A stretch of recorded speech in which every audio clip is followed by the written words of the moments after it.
speaking of Huskies and winning, well, our next guests just have, I don't know, 7 WNBA championships and 5 national championships between them. They're going to have a fantastic megacast for you tonight. Super! Diana Taurasi, you're already laughing. I can only imagine what fun we'll be having tonight. What's it like for you to be in this position, ladies, and not getting ready to take the court? This is different for you. Oh, yeah, just a little bit. We have no idea what we're doing. But we were just talking about how this event, like we miss. This is big. It feels big. Yeah, you can feel the energy just when we walked in earlier and you're walking through those hallways. You just know something special is going to happen for a team tonight. And then there's the flip side where someone's going home sad. Sad little people are going to be going home. But what are you going to do, Sue? You can't win it all. Nope, you can't. We're I ready. love that. We're ready. We're ready. I love that. You may not have a little red Corvette, but you do have little red Solo cups, and I'm all into that. You'll never know. What's in there? Okay, it's fine. You said, Diana, you just could feel something special is coming, Yeah. and the same could be said when we were watching that UConn-NC State game, right? That was an instant classic. And, of course, afterwards, there was a lot of comparisons made between Paige Bueckers and you, including from your former coach, Gino Auriemma. Listen. She has those qualities that separate you from some other kids. The ability to be exactly what you have to be in that moment and what that moment needs, and you have what it takes to be in that moment. To be able to see the game as it's, not as it's happening, but as it's about to happen, which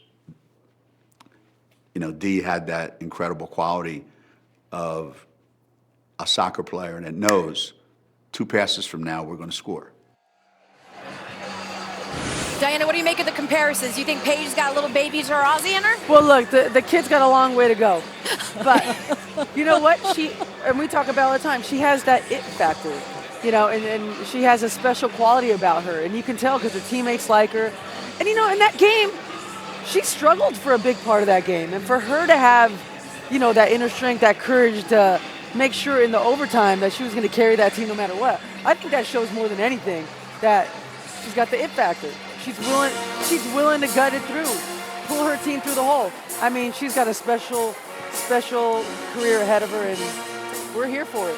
Yeah, you mentioned that, right? 15 of her 27 points came in those 2 overtimes. All right, Sue Bird, Diana, we're going to let you get ready for your broadcast, your megacast on ESPNU during the game. It's going to be fun. You'll have tons of guests as well, right? I'm hearing Kevin Garnett will be joining you. Hall of Famers. Okay.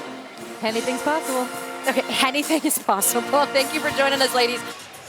Stanford's looking to be the 4th team in Division I history to win back-to-back titles. They would join UConn, who did it 3 times, Tennessee, who did it twice, and USC, who was the first to do it back in the 80s. We're at the point now where people are saying, okay, this is the Stanford team that won it last year, and this team might even be better than the one that won it a year ago. Your thoughts? Well, Tara Vanderveer's got great rhythm. You saw her in the electric slide. But they leg also have solved the issue of not having Kiana Williams. How are they going to handle that point guard spot and the balance that they have? And then, in the tournament, Lexi Hall, she's on one. Oh, my God. Oh, after Montana State, then it was the Kansas game. She put up 36 points. She followed that up with 19 against Maryland, and she had 20 in the victory against Texas. Look, this is a player, and Tara Vanderveer says Lexi Hall likes to shoot the ball. Well, she's shooting it real well right now. Well, she's shooting it well, but so is Haley Jones. In their victory against Texas, she had 18 points and 12 rebounds. This young lady can play every position on the floor, which makes her extremely difficult to guard. She can be at the point, she can post you up, and her footwork in the paint is just special. Haley and Caitlin Clark, the only major conference players with 400 points, 250 rebounds, and 100 assists this season, just sort of speaking to the versatility that Haley Jones has. Certainly, they are riding tons of momentum, but you could say the same for their opponent tonight as well. UConn, we had never, ever had an Elite 8 game go to a double overtime until UConn and NC State. If you need reminding of why we're calling this an instant classic, enjoy. Johnson with 6, with 5. Johnson makes her move, looking for space. Crutchfield, no! And we have overtime. 4 seconds left. Perez floats it. Brown Turner for the tie. Got it to go with .3 remaining. Brown Turner ties it at 77.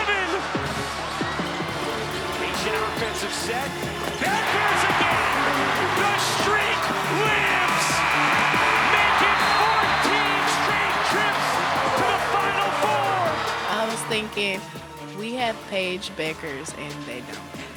It's one of the best games I've ever been a part of since I've been at UConn. In case you have not heard by now, UConn in its 14th straight Final Four. When they get here, it's two different stories. In the semifinals, they are 11-10. But when they get to the championship, you guys, they have never lost. They are an unreal 11-0. Again, standing in their way is Stanford, but 15 points in just those two overtimes we mentioned about Paige Beckers. Nikki, you're a former coach. What's it like to have a Paige Beckers at your disposal? Well, it makes the game a whole lot easier as a coach because you have one of the best players in the country on your team. And she's a player that can deliver. She wants the ball in her hands at late and crucial times during the game. And in this game that she had 15 of her 27 points came in overtime. So this is somebody that has like, you know what, give me the ball and let me take over, because she has this courage about her. She felt obligated to win this basketball game for her team to advance to the Final Four. We mentioned that she scored 27 points in that win versus NC State, but something else that they had talked a lot about, right? Because if you don't know about Paige Beckers, she was hurt for most of the season, and she came back. She's been more aggressive. In just her last two games, she's attempting 16 field goal attempts compared to when she had first come back from the injury, where she was only attempting a little over 5 field goals a game. That's something that Gino noted as well. If you're Tara Vanderveer, coach, how do you defend UConn?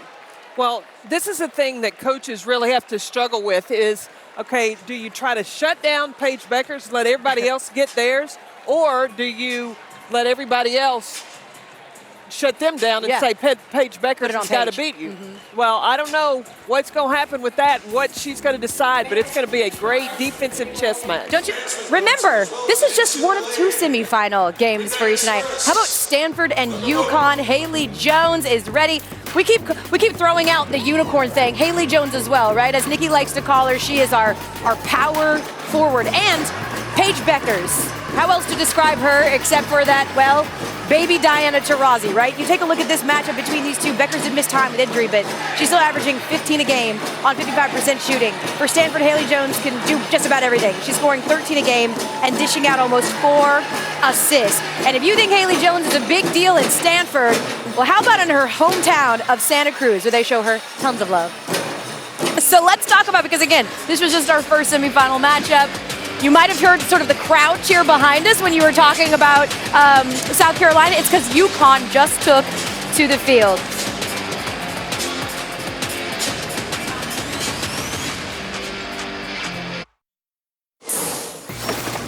Welcome back to the NCAA Women's Final Four update presented by Capital One.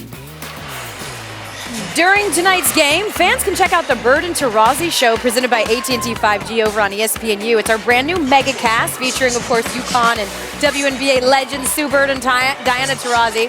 Shockingly, they're both picking UConn to win tonight, as well as Steph Curry, Bill Walton. Stewie is here. We ran into her at the hotel. She'll be on as well. Remember, you can watch that on ESPNU tonight and then on ESPN2 on Sunday night for the national championship. Well, the Final Four teams arrived earlier this week at Minneapolis-St. Paul Airport, where they were greeted with a celebration put together by the Minnesota Local Organizing Committee. It included live art, team murals, a DJ, and custom team-wrapped Jewish enclaves. The event was centered around a theme of celebration and a touch of Minnesota nice hospitality, and the teams made their way to the buses. They were led downtown by a police escort and their custom team-branded Buick vehicles. We welcome Stanford and UConn to the last leg of the road to the Final Four. I have to say, there's nothing cooler than getting a police escort. It's like really cool. You just feel super important. Okay, maybe it's just me. When you look at this head-to-head, Stanford and UConn meeting for the 7th time in the tournament and the Final Four for the 5th time. It's the second most common matchup in this round in tournament history. UConn's won 3 of the previous 4. Last time Stanford won was back in the 2008 Final Four. You know, in pregame, before the first matchup between South Carolina and Louisville, we talked a lot about what Jeff Walz and Dawn Staley are doing consistently to build these programs. Everyone is aiming for what Gino has done, what Tara has done with their respective schools. Well, you look at, first of all, we have to pay homage to Pat Summitt. Absolutely. Because I think there was no UConn if there hadn't been Pat Summitt, and that's what Connecticut had to do. Yep. You had to beat Tennessee in order to get on the map. Then Gino has won multiple championships now, 11, the most. Yeah. So he has set a standard. I mean, this is a place UConn, when you recruit an athlete, you come there with the mentality you're going after championships. And Tara on the other side, on the West Coast, her standard has been set too. So you know when you go and play for Tara Vanderveer that she's going to get the best out of you. And she does it with an unbelievable presence about her. She's been in this game. I remember being recruited by Tara. Yeah. I remember just sitting there and just listening to her, just how we're going to win here at Stanford. And that was back in, I'm outdating myself, but that was in the 90s. And I remember those championships that she won in 1990 and 92 and how they did it. And they've got a great nucleus right now that I feel like can get back there and do it again. And both of these coaches, they've been in the game a long time. Yeah. They evolve with the game. They do. Is it the game or evolve with players? Well, it helps. Both. It helps. Tara Vanderveer, of course, doesn't have 11, but she has 3 championships under her belt, and just earlier she caught up with Holly Rowe. Well, Coach, as you get ready to take on UConn, your team has been here in this moment before, but they're a different group this year. What do you see differently for them tonight? Well, everything feels different, Holly, because being in the bubble was really different than this. But we're really excited to be here.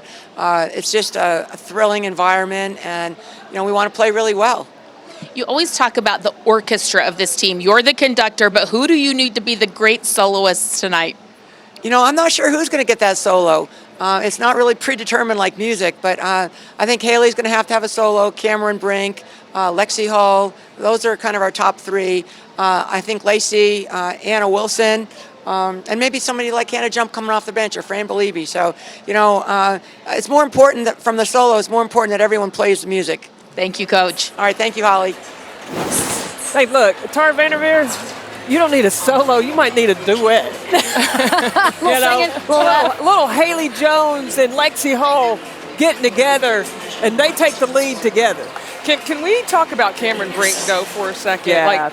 She is one of those just special players, right? That can not only score the basketball, but now she's also extending the defense by shooting the 3. You don't see that a lot in our game. Now, Leah Boston, we just saw that, but you really don't see a 6'5" player doing what she's doing. Shoot the 3, blocking shots, running the floor. Running the She floor. can do it all.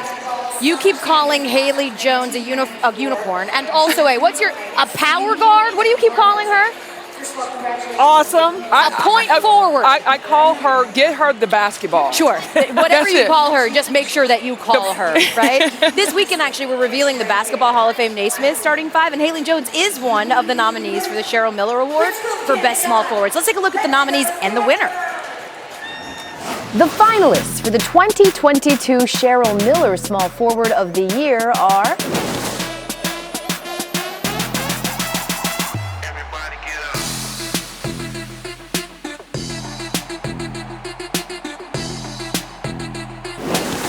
Jones wheeling, dealing, and scoring. Top stick.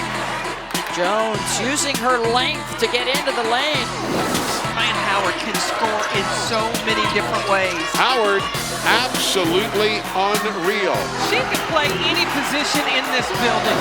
It's so hard to defend Ashley Jones on the move. Jones.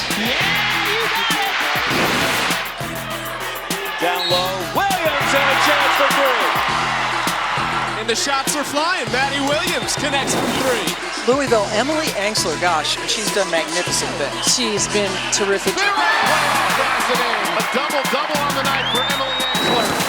And the winner is Ashley Jones from Iowa State University.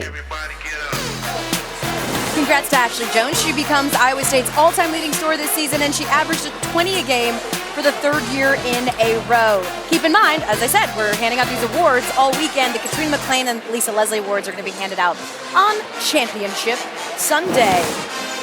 Well, UConn is looking to snap a 4-game losing streak in the Final Four. On the other side, we will talk Gino and UConn because, of course, we're in Minneapolis, baby. Home not only of Prince, but also Paige Bueckers.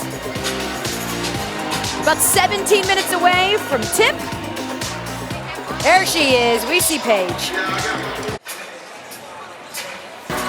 The NCAA Women's Championship Special is brought to you by the Capital One Cup. Capital One annually awards $400,000 in scholarship money and the Capital One Cup trophy to the best NCAA Division I men's and women's athletic programs. We also want to get you a look at the WBCA Coaches Trophy. Oh, hey, Russell Wilson and Sierra, presented by Invesco QQQ, which will be awarded to the coach of the championship team. My bad. That's my quarterback. Okay, it's fine. It's not about football. That's not why we're here. We are here because we're about to see a matchup between the two winningest coaches in the sport. Ariema and Vanderveer have combined for 226 NCAA tournament wins. That is the most entering a tournament matchup all time. Gino and his 11 championships just caught up with Holly Rose. Well, Coach, as you get ready to go against Stanford tonight, they're a team with great size and length. How do you go against that? Well, you can't run away from it. You know, it is what it is. And you have to be smart about, where your shots are going to come from and how you're going to defend them. The one good thing is they can't play all of them at one time, So if they were going to put four of them out there at one time, that would be a problem. But, the guards are long, and so they're not just long in the lane that are going to make a problem for you, but they're going to make it tough for you on the perimeter. So you just got to be really smart, and you got to cut hard and you got to be precise and all the things that you have to do against any team, when you get to this point, if you want to win.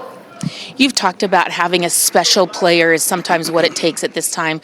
Paige was that for you in your last game, but now here she is in her hometown with a lot of distractions. How have you tried to protect her and prepare her for this moment?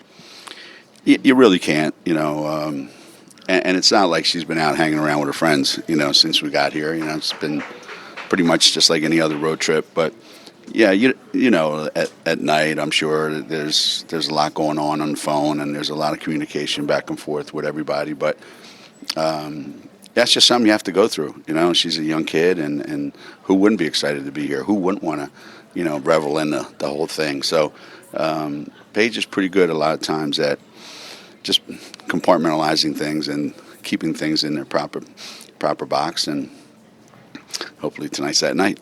Thanks, Coach. All right, Holly. We've talked a lot about the adversity that UConn has faced this year. 8 different players have missed at least one game, including Dorka Juhas, who he said his biggest player is he's playing one of the biggest teams in D1. She broke her wrist in the Elite 8. The good news is they've got Azzi Fudd and Paige Beckers. Well, they have two really good players in Azzi Fudd, obviously, and Paige Beckers. But I think Abina Westbrook, because of you got Edwards and you got Ododa Nelson, right? Nelson Ododa. Abina Westbrook is going to have to play some in that post position. She's going to be their 4-man. And so that's going to create an interesting matchup also for Stanford, because now they've got to guard her. And if she's knocking down shots, along with what Fudd is going to be doing, that could be UConn's advantage. Well, and the opportunity is going to present itself for Westbrook because every team's got to worry about Paige Beckers and Azzi Fudd. And I asked Gino about how are you going to use them? And he said, well, Paige has already got the respect, right? And she's going to create opportunities to where she's going to have that ability to score herself. Because, look, right now, when Azzi Fudd gets the basketball, all 4 are watching her. Then give it back to Paige. So now Paige has her scoring opportunity. She can score it. She can go inside out. But the defense has to worry about those 2. And then Gino uses them to screen for each other. So Paige Becker goes and screens for Azzi Fudd. Fudd rejects the screen. Her defense has to go with her when she clears out. Well, what does that do? Give room for Paige Beckers to go to work. Now it's Azzi Fudd's turn.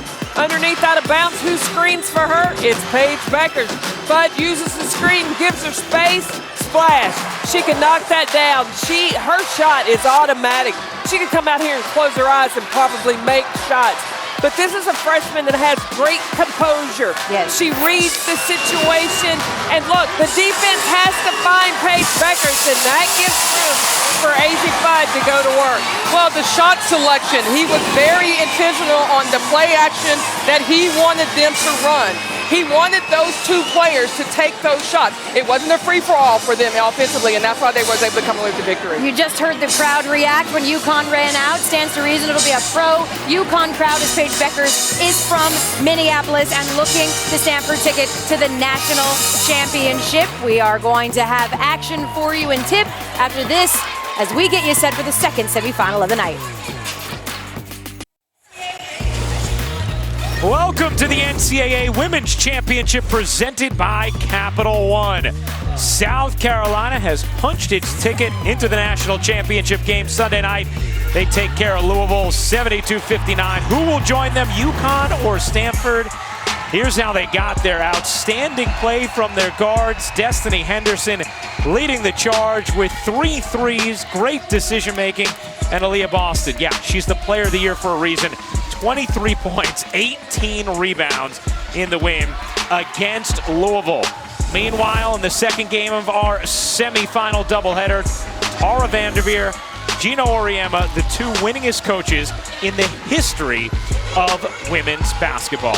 As we welcome you courtside again, hey everybody, Ryan Ruocco along with the Hall of Famer Rebecca Lobo. We'll hear from Holly Rowe and Andrea Carter in just a moment.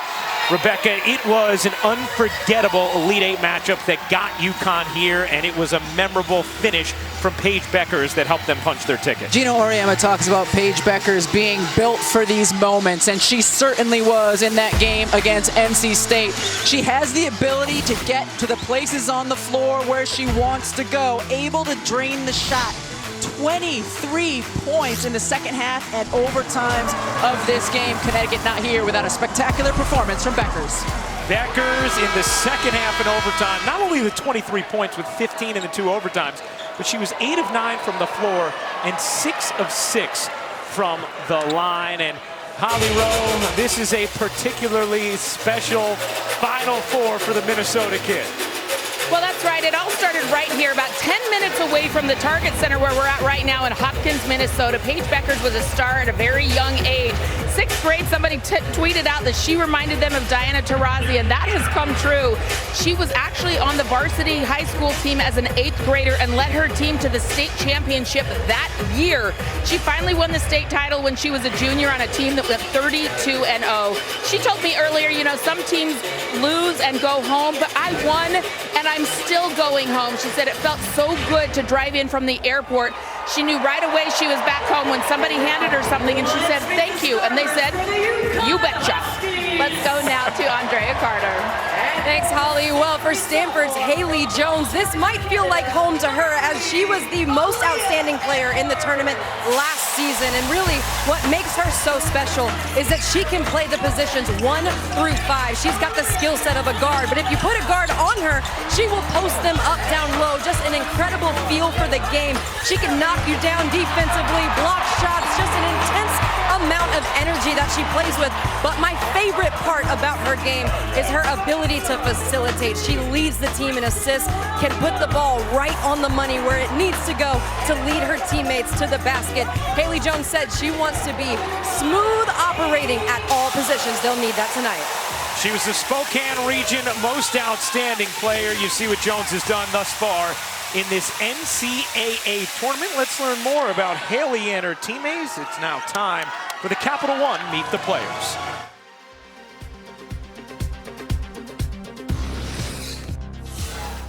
Hi everybody, I'm Haley Jones, a point forward on the San Francisco basketball team. I may be a smooth operator on the court, but I'm also most likely to trip on a flat line. Next up, we got guard Anna Wilson. She's so old, she can get her own car insurance this summer.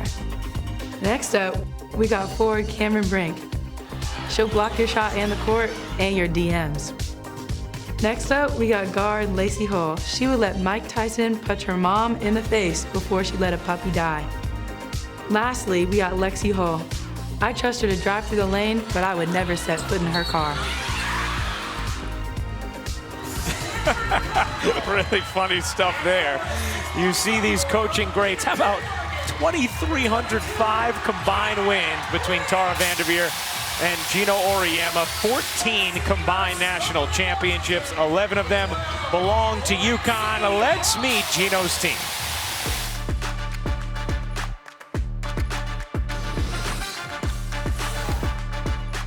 Hey, I'm Avina Westbrook, senior guard, all the way from the West Coast from Salem, Oregon, here to introduce you with our starting five.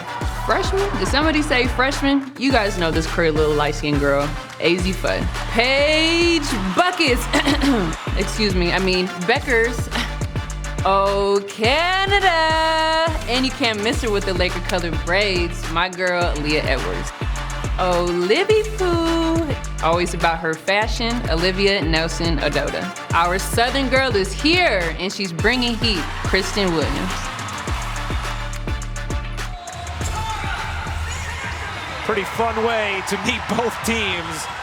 Excellent personality. It's Stanford and it's UConn playing for the first time since 2017. Two incredibly decorated programs. UConn in its 14th straight Final Four, the first for that young woman, AZ Fudd, who has been tremendous throughout this tournament, and Tara Vanderveer's team. Wow, were they loose at shoot-around earlier today, Rebecca? It is a confident defending national championship group. Certainly, a team that has been here before and was acting like it, making their shots, having fun, enjoying the moment before it's time to get serious. It was something six-year player Anna Wilson talked to us about the other day. She said, our experience here keeps us loose. We have seen that manifest thus far during this run for Stanford. Meanwhile, can UConn get enough out of its bigs to match the talented front court and the deep front court of Stanford?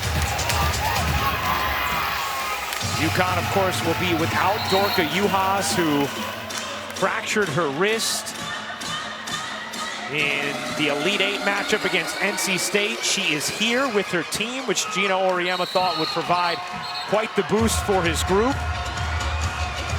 You heard Elle tell the joke of Gino saying, well, of course, in the game we need her length most, we won't have her. This semifinal is underway. UConn wins the tip. Connecticut and Stanford playing for a spot in the national championship game against South Carolina. Here's Williams. Beckers dumps it in. Nelson Ododa with Jones shading. Nelson Ododa under 10 to shoot. Edwards finds Williams, mid-range, sure. You saw in that first possession, Stanford defensively will play way off of Connecticut's two big players when they are on the perimeter. It's going to be important for Aaliyah Edwards to be able to make 15-footers tonight, Ryan. Williams had 21 in the Elite Eight win. Here's Brink. No. And the weak side rebound to Edwards. Edwards had a massive putback in that second overtime. Just a classic game against NC State. AZ Fudd, a little too strong. Rebound ends up with Lacey Hull, her twin sister Lexi. Also part of the ball handling duties for a Stanford team that does it by committee. Nice defense there as Paige Beckers held her ground. Yeah, did a really great job of maintaining defensive position, having her arms straight up in the air. Williams will fire. No. And the rebound, Lexi.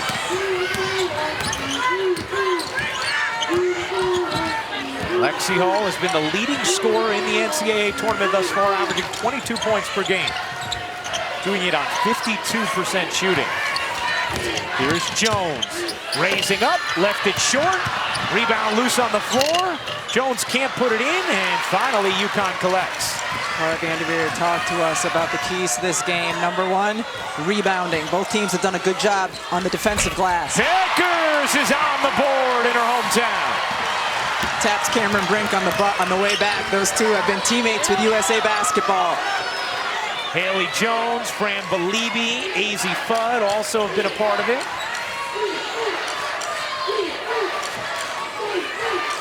Lexi Hull rims off. Nice box out from Nelson Ododa, and a strong start here from UConn.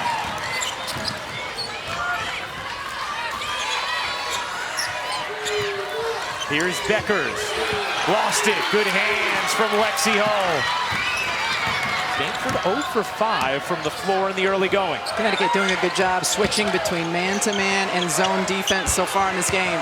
Brink bodies in, can't finish it, got it back, held ball, and it will remain with Stanford.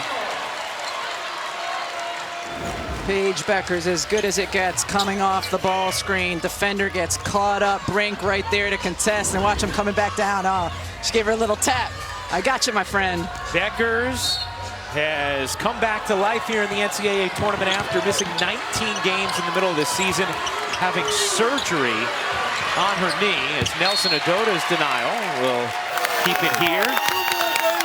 And since Paige Bueckers' return, took a little while for her to get her scoring going. She told us during the Sweet 16, Rebecca, look, I know I'm not going to be last year's Paige Bueckers. Well, in the second half and overtime, she looked like last year's Paige Bueckers against NC State. When she first came back, she did not want to be disruptive to her team, who had been having success, as you see Cameron Brink hitting the turnaround. I think she realizes now, forget about being disruptive. Hey, my team needs me to look for some scoring. Bueckers, the player of the year last season, set a UConn freshman record for scoring, which is incredible when you consider the freshmen that the Huskies have had throughout the years. And that's going to be an offensive foul against Edwards. Stanford basketball. Here's a look from the target above the rim cap. Cameron Brink has great length, and she can score inside. Little fade because she's shooting over Olivia Nelson-Ododa, who also has length. And Ryan, that's a big foul on Aaliyah Edwards. Especially without Dorka Juhas, the depth of the UConn front court will be tested. Juhas would have been the third big in rotation, and Edwards and Nelson-Ododa, they can get in foul trouble. And when Connecticut is in man-to-man, it's Edwards who has the task of Haley Jones. Paige Bueckers skies for the rebound over Anna Wilson. Here's Williams. Good anticipation there from Lacey. Bueckers draws out Brink, and a kickball will keep it here with UConn. And an early sub from Stanford. Hannah Jump will come in for Wilson. Now, the interesting thing about Stanford is you don't see many collegiate teams get to this point in the season and play 11 players, but Stanford will do that as another kick is called. You heard us talk about the analogy last year. Tara Vanderveer talks about the orchestra. You never know which player's night it is to solo. Well, that holds true for this group as well. Said fewer solos this year. It's much more of an ensemble than it was a season ago. Without Kiana Williams now. Jones tried the box out. Nelson-Ododa pinned, finds Bueckers. No. And Haley Jones the rebound. Some good looks in the early going for both teams, but not going down. Jump. And stepped out of bounds as Stanford turns it over. Yeah, neither team's shooting great, but they both like this place. Yeah. They want to get up and down the floor. Tara Vanderveer told us this morning, the faster the better. And Gino Auriemma told us as well, we have to play fast. So hold on to your seat as you're watching at home. Bueckers trying to sell the call on Brink. She could not. Still time here. Edwards doesn't hit, but that's the jumper you're talking about. Yeah, you saw the defense slacking way off of Edwards. They will do the same with Nelson-Ododa.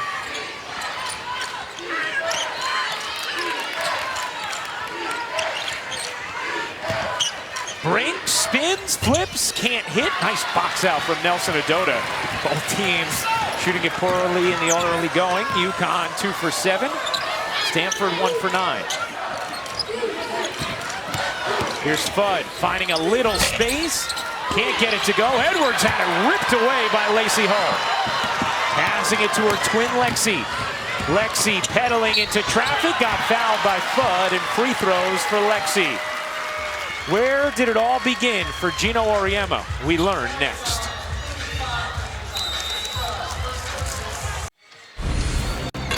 The last time the Final Four was in Minneapolis, we recognize those two. Yeah, Tara Vanderveer, Gino Auriemma, UConn, and Rebecca Lobo leading the way against Stanford in the semi. And then look at that baseline, Jay, from number 50. The Lobos love it. The first national championship for UConn and a young Gino Auriemma. I mean, we're 35-0. We won a national championship. I don't know what to tell you. I really don't. I can't, I can't be eloquent at this time because it's just not, I don't know what it means to me. I'm just really happy for my players. That's what it means to me. It means, we played 35 games and didn't lose any of them. I mean, that's just, why would I want to come back and coach this team next year? No matter what we do, there's no way it could be any better than this. Lives were changed that weekend in Minneapolis, and that's the exciting thing about this Final Four, Ryan. Some of these kids and coaches' lives could be changed this weekend in Minneapolis. Rebecca Lobo, the Naismith Player of the Year in 1995, the first UConn national championship in school history. What do you remember most about that weekend? The celebration afterwards. So you're saying things haven't changed that much through the years then, huh? That's right. When you look back, though, I know my life would be completely different if we had not won that game. And it's so exciting watching these young women on the floor to know that for some of them, things will never be the same again after this weekend. Pretty amazing. And we're grateful you took the path you did after that run around the court. Little blood here for Lexi Hull. So she is going to check out for the moment, be tended to.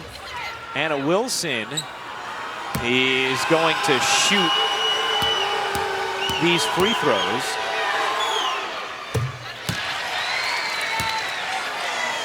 Now, it would have been Hull who would have been shooting the free throws, but she's gonna maybe have to take a little time and care over there. Remember, she could still come back in the game, unlike in a pro situation where if she didn't shoot the free throw, she cannot. 4-3 UConn in front of Stanford. Maybe some jitters in the early going with all the missed shots? Yeah, I think so. Fudd got that one to drop. Paige Becker's getting a breather here for UConn. Nika Mule, Big East Defensive Player of the Year, is in. This is Connecticut's small lineup with Avina Westbrook playing the 4 position. Even more important without Dorka Juhas. Balibi off the bench, doesn't get the roll. Westbrook secures. Here comes Williams racing ahead. The pull-up, no. Mule there on the follow. And it's going to be Stanford basketball as Mule turns it over. Hey, fans, don't forget to check out the Bird and Taurasi show presented by AT&T 5G over on ESPNU, featuring WNBA legends Sue Bird and Diana Taurasi, as well as special guests throughout Final Four weekend. On Sunday, the show will air live at 8 p.m. Eastern on ESPN2. I'm going to go back and watch it. Yeah. When those two are together, it's trouble, and it's entertaining trouble. Shot clock down to 5. Jones trying to create the footwork and the finish with the left hand. How about the creativity of Haley Jones? How many times did we see that in last year's Final Four when Stanford's offense couldn't find something easy? You get the ball to Haley Jones, and she was able to get a good look. Same thing here. She was the most outstanding player at the Final Four en route to Stanford's 3rd national championship. Fudd dumps it in. Nelson Ododa, deep seal, couldn't finish it. Loose ball picked up by Jones. A 6-5 UConn lead. Oh, nice hands by Fudd. Can she save it? No. And it's out of bounds to Stanford as Beckers will check back in. Haley Jones here just coming off the screen. Good defense, but gets a step and steps through. Haley Jones is excellent offensively. Anytime she catches the ball at the free throw line area or gets there off the bounce. Monique and Patrick, Haley's parents, in attendance to watch their star daughter play in the Final Four once again. Oh, Lacey, nice crossover. Doesn't get the roll. Westbrook the rebound, and here comes Beckers back in and pushing for UConn.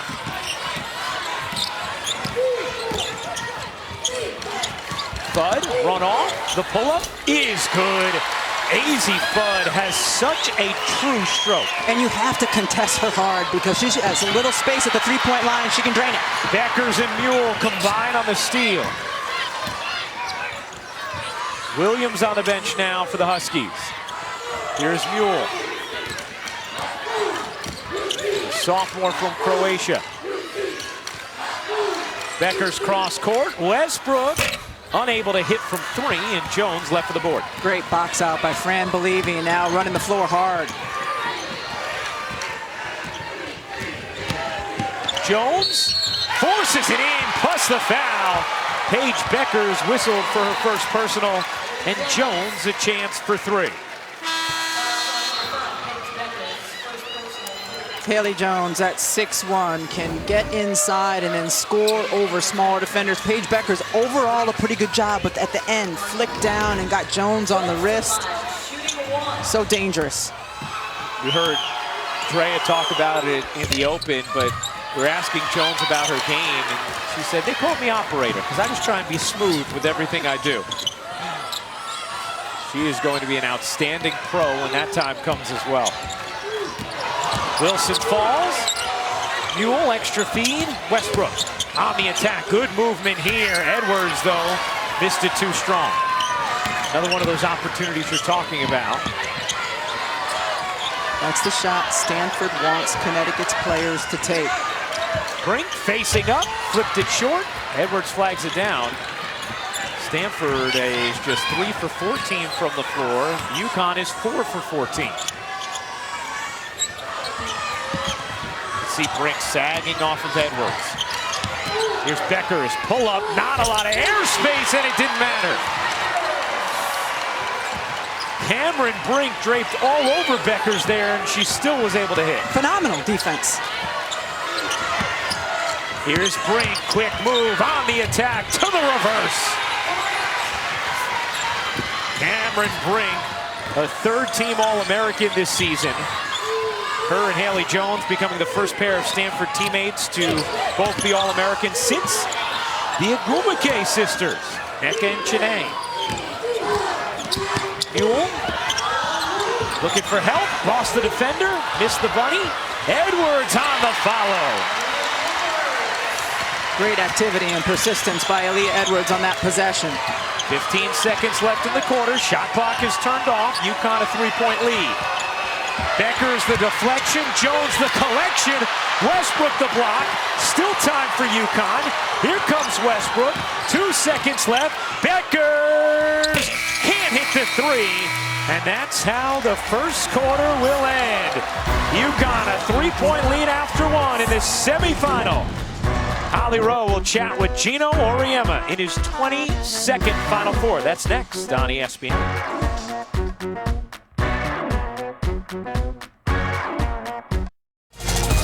The NCAA Women's Championship is presented by Capital One. What's in your wallet? Moments ago, Holly Rowe caught up with UConn head coach Gino Auriemma. Coach, a low-scoring first quarter. Your defense has been a big reason why you're here. What have they done well so far? Well, we've kind of kept them, away from doing what they like to do. We've tried to keep them off balance a little bit. But it's always a low-scoring game in these games early on. Both teams are trying to figure each other out. Shots are not easy to make, during this tournament.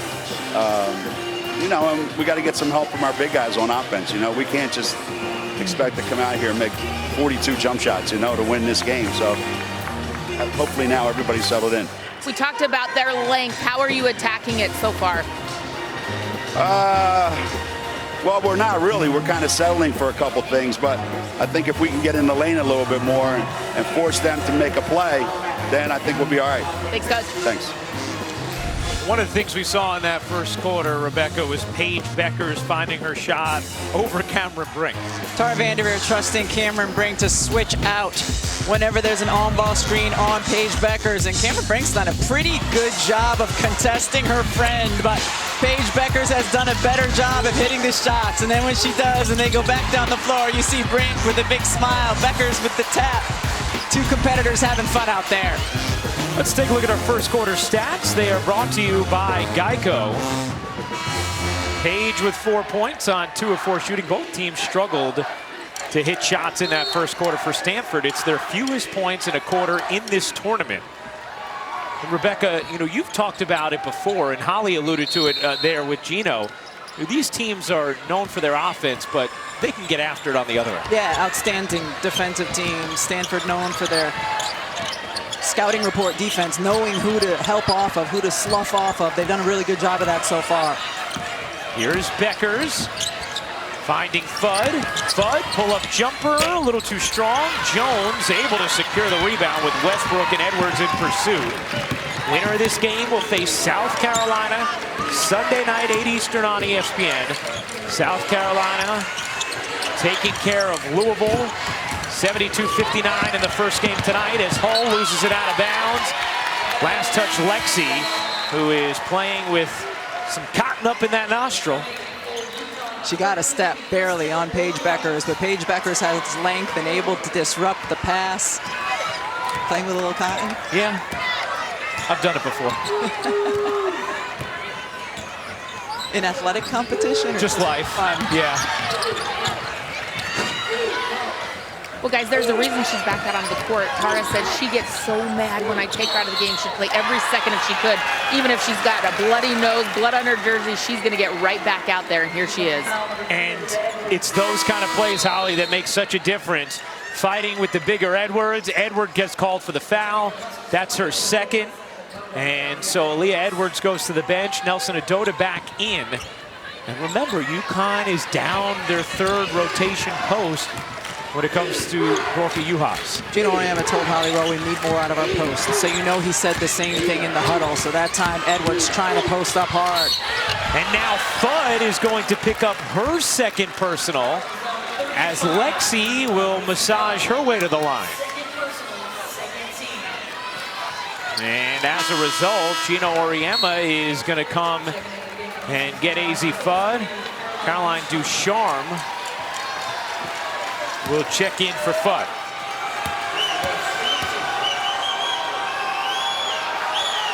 It was interesting talking with Lexi Hull about her expanded offensive game, leading the nation in scoring during the tournament. She said what's helped her actually score more is being more patient, not trying to force her shot early in the game, trying to make her early looks easy ones, and that usually frees her up the rest of the game.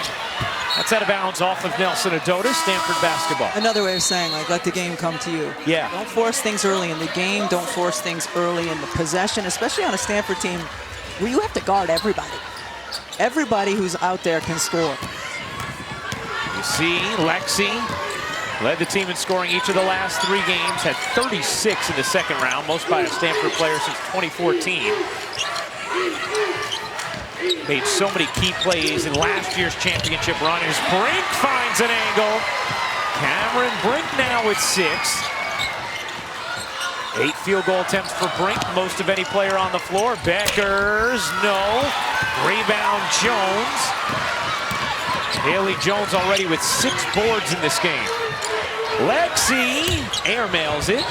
Loose ball, who's gonna get it? It's underneath Brink, and the possession arrow belongs to Stanford.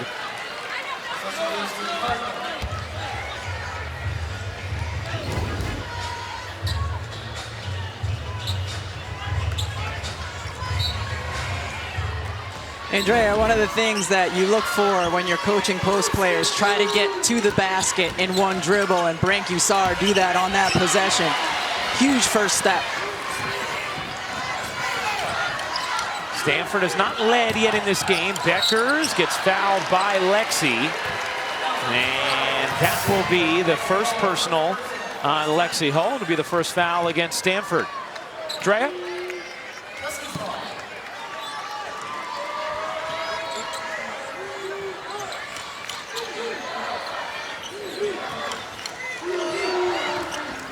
Westbrook backing away. Gets it out to Beckers. Nelson Adota with 4 to shoot. Westbrook gonna have to pull. On the run, can't float it in. Here comes Lacey. UConn now 6 for 22 from the floor.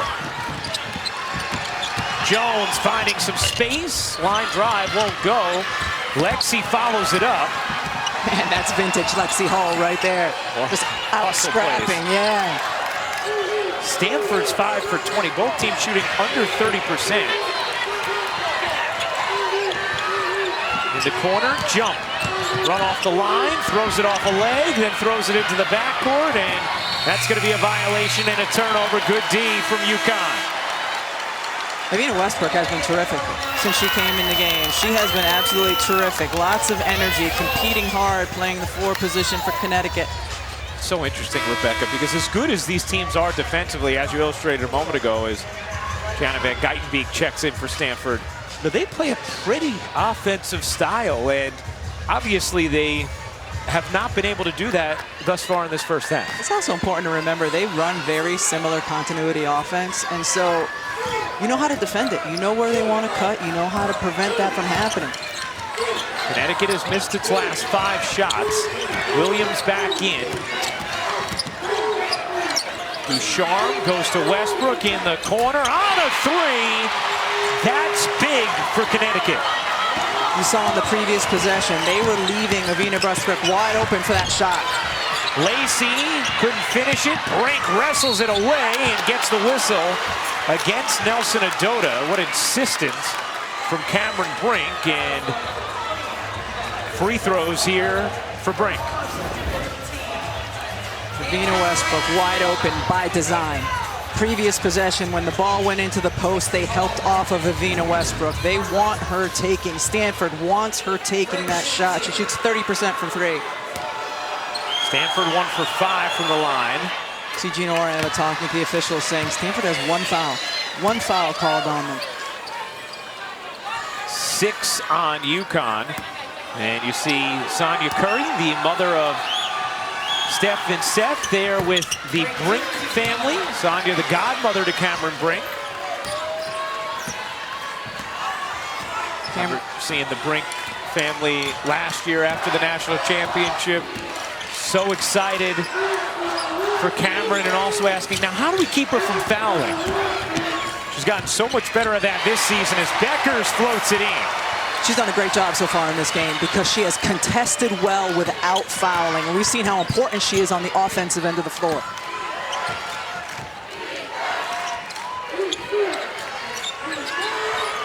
Brink working Nelson Adota. Brink slides in.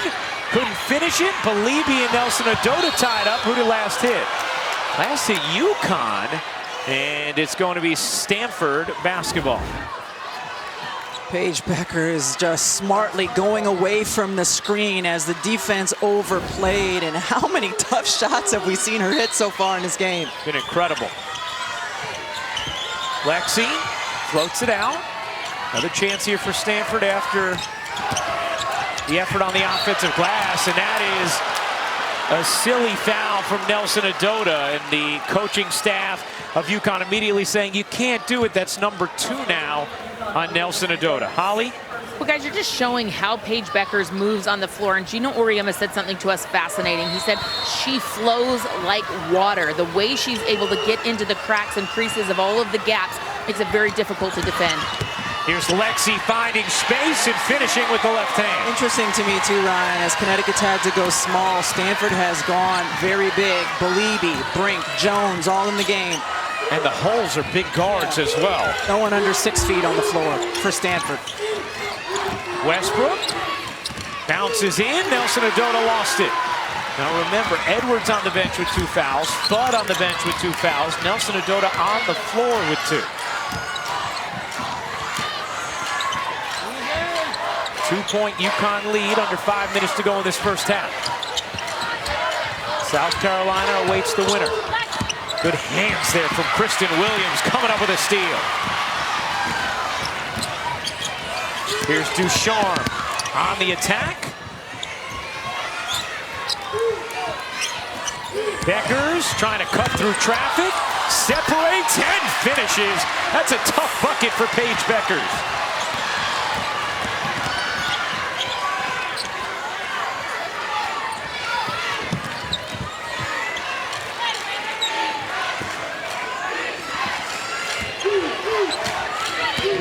Jones doesn't get the roll. Westbrook the rebound. Now, we are checking one thing, Rebecca. Whether or not that first foul on Nelson Adota they ended up giving elsewhere, as Nelson Adota can't finish here. She may have just one Going to check if there was a change in the official scoring on her first. As Jones floats it in. Not an answer for Haley Jones, and she's going in one-on-one. Skills of a guard. She has the post moves back to the basket as well.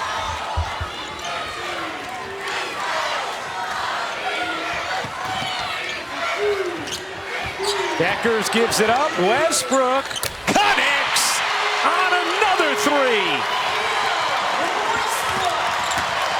Gina Auriemma told us the other day she's the kind of player who can hit some big shots in a game like this, as Jones delivers a perfect pass to Belibi. Perfectly placed pass because there was no help side defense there. Belibi bigger and wider than Westbrook, able to seal.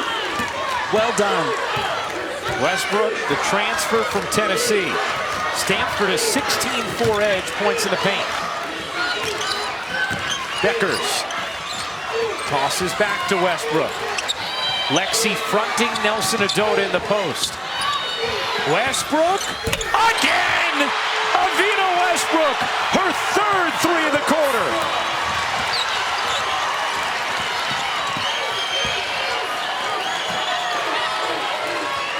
Six-point UConn lead. Belibi the spin and the tough finish.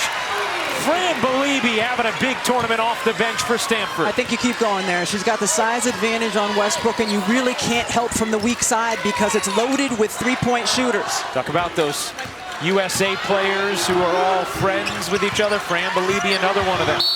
And a foul here as Brink hits the floor. It's going to go against Cameron Brink. Her first.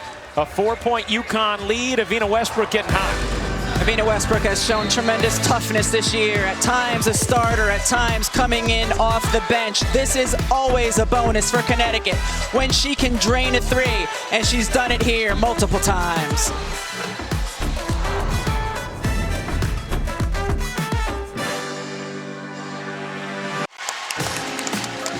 That trophy is on the line. South Carolina will play for it Sunday night. Who will join them?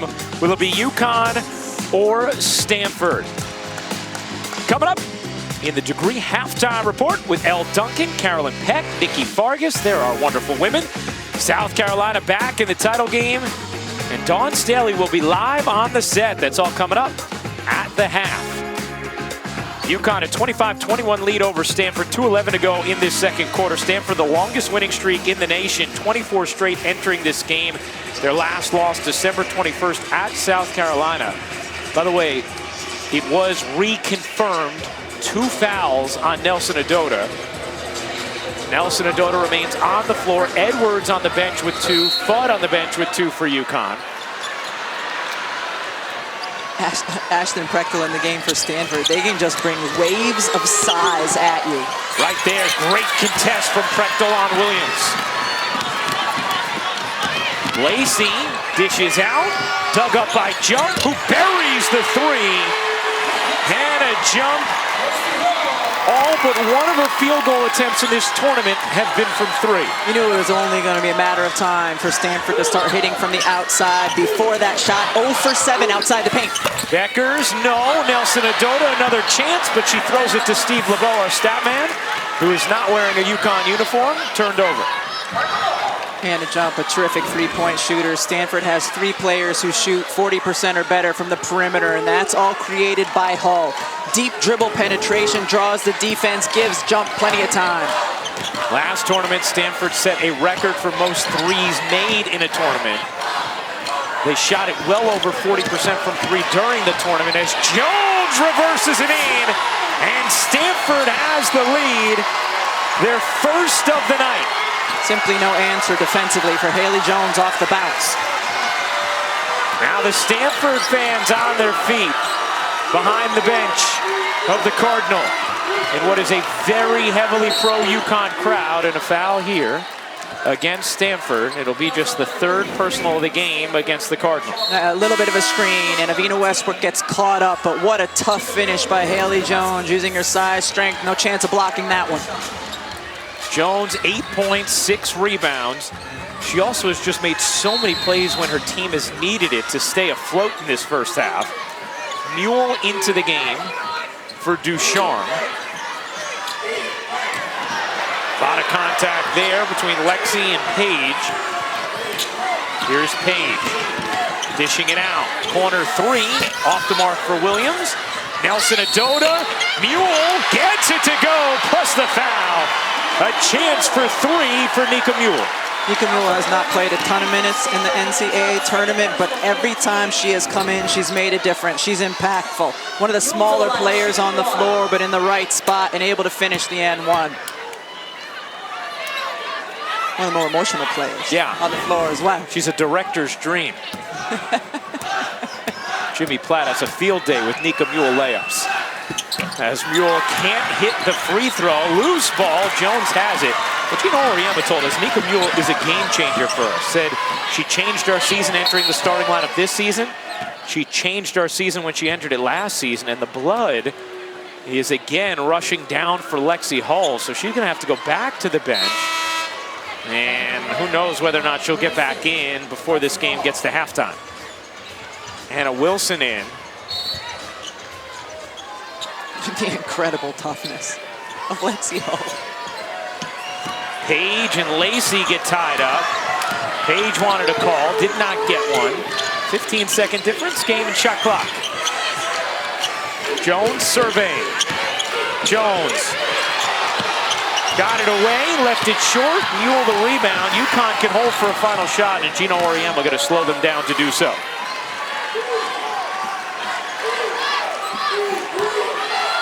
Both teams have started to shoot it better in the latter portion of this second quarter. 5 seconds left in the half. Westbrook, one more. No. Rebound, Stanford, and that will do it for the first half. A 1-point UConn lead at halftime with a trip to the national championship game on the line and South Carolina waiting. What a half for Avina Westbrook. And a nice half from Haley Jones as well, who is with Holly Rupp. Haley, a lot of missed shots in that first quarter. How were the nerves early, and how has your team settled down now? Yeah, I'm not sure if it was quite nerves. We're just not hitting. We're just not playing Stanford basketball right now. We've been in this situation before. It's not nerves, we're just not hitting. So I think that's a boost of confidence going into the second half. No, we have so much more to give. When you say Stanford basketball, what does it have to be in the second half? We got to be moving the ball on offense. We're taking the right shots. We just got to hit. We're talking on defense. I think we're doing pretty good. They're one of the best offensive teams in the country. They only got 27. And we're playing awful on offense. We got 26. So I think we got a lot of growth in the second half. Thank you so much. Thanks, Holly. The incredible poise of Haley Jones. You can see why she's such a great leader. Saying, hey, we're getting the shots we want. We just got to hit them in the second half. Paige Beckers and UConn, a 1-point lead at halftime. Elle Duncan, Carolyn Peck, Nikki Fargas coming up. Thank you, Ryan Rucco. This halftime report is presented by Degree. As we do officially say hello, I'm Elle, she's Carolyn, and Nikki Fargas. We already know that South Carolina is moving on, but who will they face on Sunday in the national championship? A 1-point game right now at the half between UConn and Stanford. Hi, Nikki. Hi, CP, now that we see your faces. You know, Gino said when we talked to him the other day, he expected for Paige Beckers and Kristen Williams to be fantastic, but he needed somebody else to step up. Who's doing that right now for the Huskies? Well, Avina Westbrook is. I mean, you're seeing her not only handle the basketball and start their offense as a point guard, but she's also scoring the basketball. She is 3 of 4 from the three-point line. She is one of those players that when you say, hey, come in and I need you to guard at the 4, she's doing that. And then she's coming in and now she's scoring because it's harder for Stanford's post players to extend themselves all the way out there to get to the 3-ball on her. And that's why she's having such a great half, because of her ability to stroke the ball from the 3-point line. And that makes it, again, difficult for Stanford's post players to extend all the way out there. Avina Westbrook's experience. She's the oldest player on the team. And she's one of these players that Gino Auriemma is like, I need you to play the point, I need you to play the wing, I need you to play the post. And she's like, gotcha. I can do anything for you. She's a Swiss Army knife, if you will. Speaking of which, it appears as though Lacey Hall's been doing a little bit of everything for this Stanford team. However, she's got 2 points in this game. Where have it had to turn to get some offense going? Well, if Lexi Hall can't get the scoring done, then Haley Jones is going to find a way. And it's been Haley Jones and it's been Cameron Brink that have really attacked the paint. Stanford is outscoring Connecticut in the paint 20-6. and they are really forcing the issue. Understand this, if you attack Connecticut, they have a limited bench, not having Dorka Juhas. So going straight at Aaliyah Edwards and Nelson Adota, when you go inside against them and you can put them on the bench in some foul trouble, you can get extra opportunities at the free throw line that plays to your advantage. We just heard Haley Jones say they're not playing Stanford basketball, and yet it is a one-point game at the half. So we'll certainly see. Excited for second half action. Also excited for our next guest here on the stage with us, Dawn Staley. Again, she's getting ready. She's getting mic'd up as her team has already punched their ticket to the national championship. What's up, Coach? How you doing, Coach? Good. Congratulations. Right, there's no chair for you yet, because we're going to talk to you after the break. We will not make you stand, my love. As always. Much love. We will see you on Sunday. Haley Jones said that the Stanford Cardinal are not playing their brand of basketball, and yet they're down just one at the half. This has been the Degree Halftime Report. We're going to get back to Ryan, Rebecca, Holly, and Andrea after this. Welcome back to the NCAA Women's Championship presented by Capital One. UConn a 27-26 lead over Stanford as we get ready to start the third quarter of this semifinal matchup. Winner will face South Carolina in the championship game. Hey again, everybody. Ryan Ruocco alongside the Hall of Famer Rebecca Lobo. Andrea Carter and Holly Rowe with us as well. Well, for Stanford, they were able to find ways to score in the paint in that first half, especially in the second quarter. Let's take a look at our thrilling drives brought to you by Nissan. Yeah, Stanford absolutely dominated in the paint. 20 points to 6 for Connecticut. And a lot of times it was when the offense broke down and they were able to create one-on-one. In particular, Cameron Brink, Haley Jones as well. When your offense breaks down, if you have a player who can do this, you can get buckets. Andrea, how about the way Paige Beckers was able to get going a little bit? Well, Ryan, she was able to get going by making tough shots. Look at the high contest. That is not an easy shot to make by any means. And then finishing with a floater. Again, one-handed shot that Paige Beckers makes look easy, but it is not. And this one was almost the most impressive. Look, Stanford not making things easy, collapsing on Beckers, and still the ability to stay on balance and finish with a bucket. Stanford did not make things easy. Her skill set showed. Avina Westbrook, 3 threes in that first half. 9 points. You see the first 4 games of the tournament average less than 5 points per game. Found money for UConn at a time when they really needed it. So we begin the second half, 1-point game, a trip to the national championship game Sunday night, 8 p.m. Eastern on ESPN is on the line.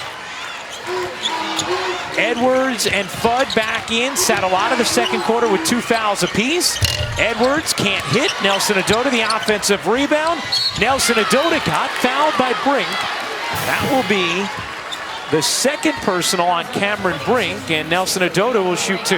I thought Cameron Brink had really good defensive position, and Nelson Adota threw her off arm in to get the foul, but until then, Cameron Brink has been playing terrific defense, contesting hard without fouling. That's pretty good for her to not get a first one until this part of the game. So offensive board by Nelson Adota. She goes and gets it. And when she makes her move, it was her off arm that swung, and I thought created the contact. Hit the second free throw, her first point of the game. That's number 2 on Brink. Stanford 6 for its last 8 from the floor after they had started 5 for 22. This is an incredible offensive team. Maybe started to find its rhythm at the end of the half. You heard Haley Jones telling Holly, hey, we're going to start making our shots, and she makes her first here in the third quarter. Again, no answer for her so far in this game. 10.7 rebound. She was the Final Four's most outstanding player a season ago. A 2-time All-American now. Williams shovels out. Here's Beckers. And that's going to be an illegal screen on Nelson Adota, and that will be her third.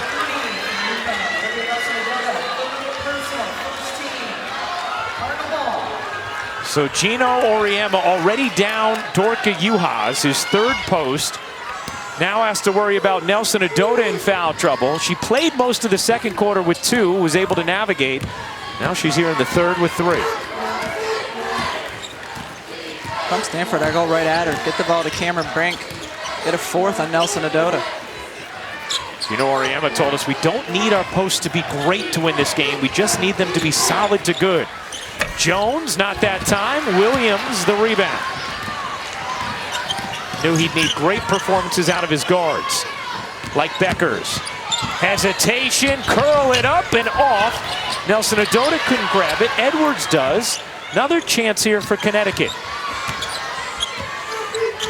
Here's Williams. Barreling in. And nice D from Lacey Hull. Great help defense as well from Stanford, and they can do that by helping off of Connecticut's post players. Williams now 1 for 7 from the floor, has just 2 points. The senior who has found consistency this season. In the corner, Jones off the mark on a 3. Becker's the weak side rebound. Jones just 27% from 3 this season.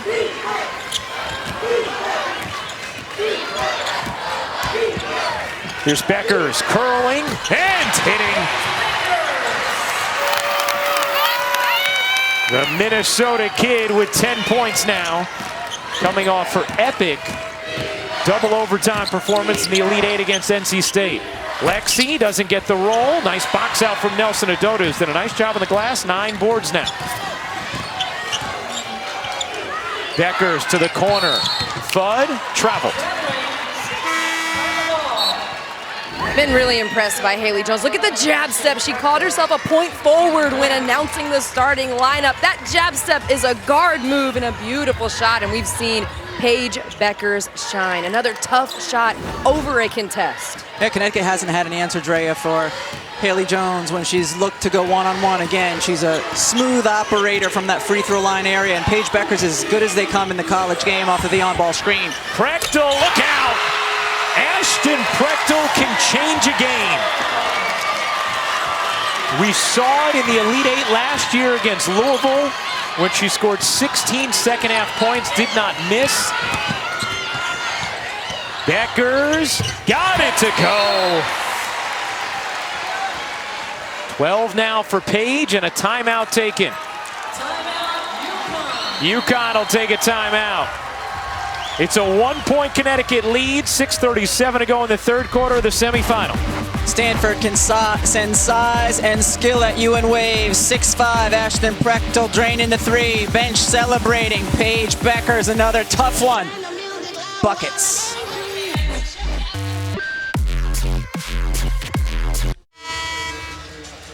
The NCAA Men's Basketball Championship Final Four begins Saturday at 6 Eastern, 3 Pacific on TBS. For more information on game times, go to ncaa.com. UConn, a 1-point lead over Stanford in this semifinal. How about the coaches left in the men's and women's Final Four? Coach K, 13 Final Four appearances, 5 titles. You see the credentials for Tara Vanderveer and Gino Auriemma. It's just remarkable, the sustained success of these programs and coaches. UConn in its 22nd Final Four. Stanford in its 15th. Connecticut out of that timeout, extending their pressure here. Stanford, 7 seconds to go on the shot clock. One of the reasons you pick up full. Wilson, no. Nice box out there from Kristen Williams. Change up the pace a little bit by extending your defense. That's what Connecticut did after the timeout. Brink on the bench for Stanford. Nelson Ododa on the bench for UConn. Nice look. Beckers, Williams, in and out on a 3. Edwards trying to go up strong with it, and does.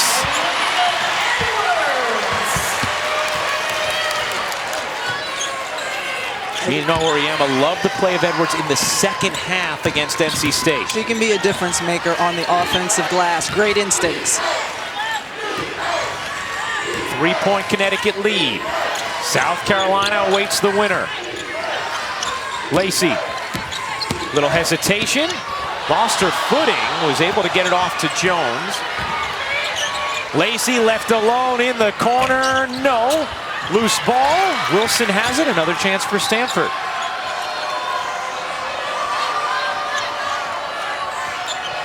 Stanford 2 for 8 now from 3-point range. This is an outstanding 3-point shooting team. They haven't gotten them to drop yet tonight. Jones way off the mark.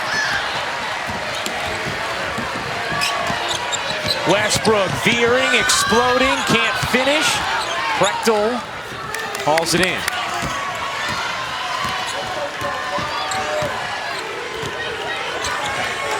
Good hands by Fudd. Jones able to corral it. Stanford with plenty of time to set things up.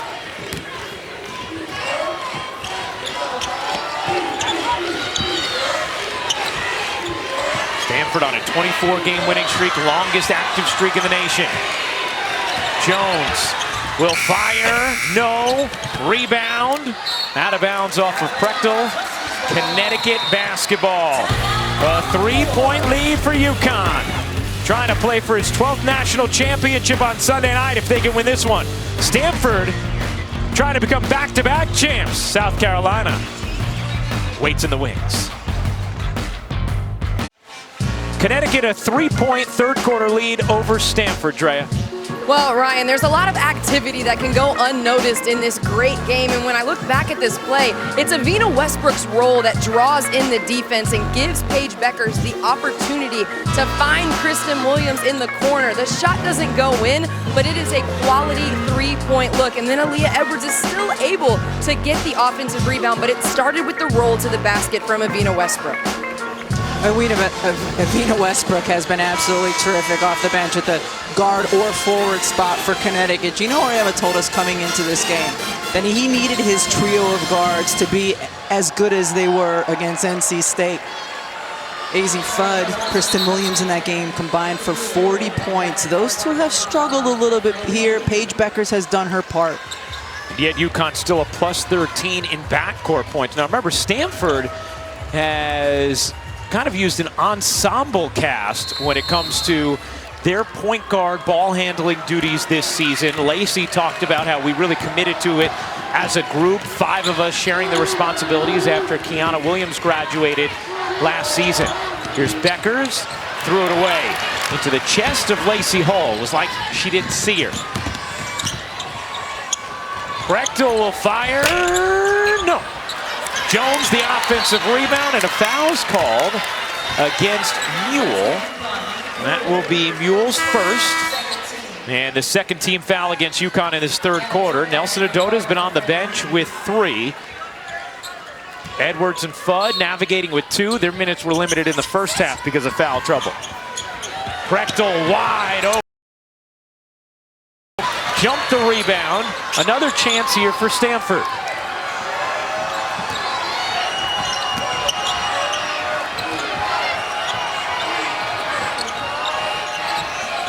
Lexi, ball fake, attack, jumper, won't go.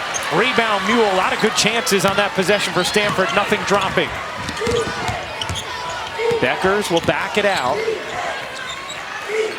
Fudd just tosses it away. Lacey comes up with a steal, and it forces Edwards' third foul.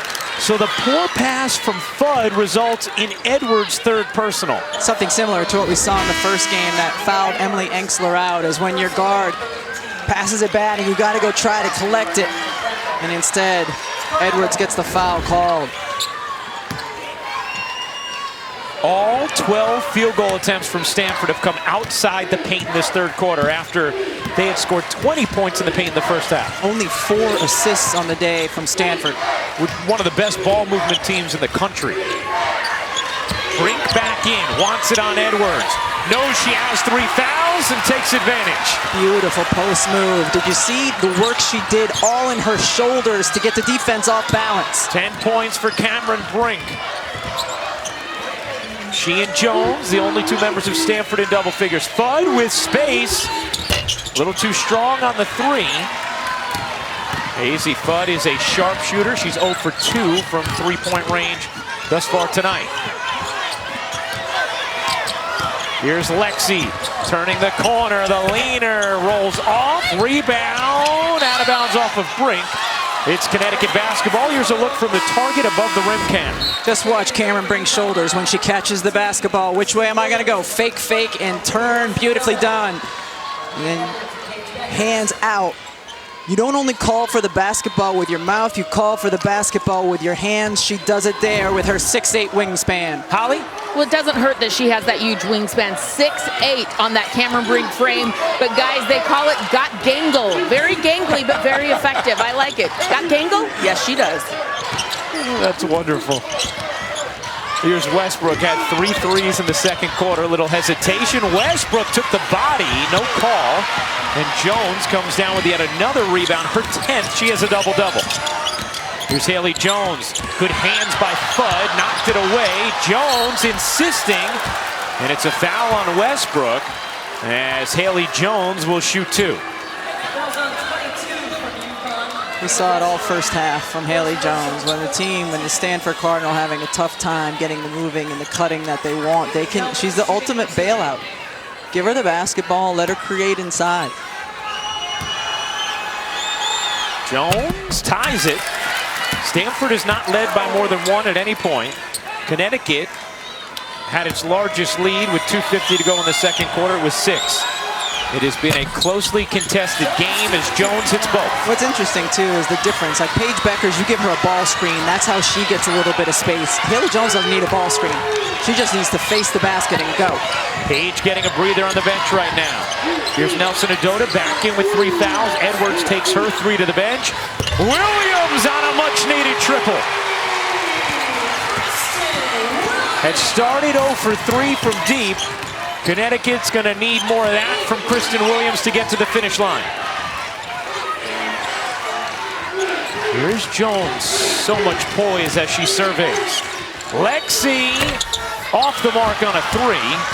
Lexi Hull just 1 for 9 from the floor, the tournament's leading scorer entering this game. Back out, Nelson Adota, got it! Little mid-range jumper from Nelson Adota. How about the inside-out game using Evina Westbrook, the smaller forward, as the one posting up. 39-35, Connecticut in front. Brink, trapped, kicks out. One-on-one with Nelson Adota, playing with 3. Brink bodies in and finishes. Again, the clean lane for Stanford because you have to respect their perimeter shooters. You have to stay with them. That leaves Brink the opportunity to go one-on-one. 12 points, 5 rebounds for the sophomore Brink. 5-second difference, game and shot clock. Connecticut a 2-point lead. Fudd gets it to Williams. 5 to shoot. Williams looking to create, lost the handle and the footing. Over to Stanford. Lacey throws it out of bounds. Or are they going to call a foul here? Paige Beckers will check back in. Fudd will check out. Now they're going to say it's Stanford basketball and say it was deflected.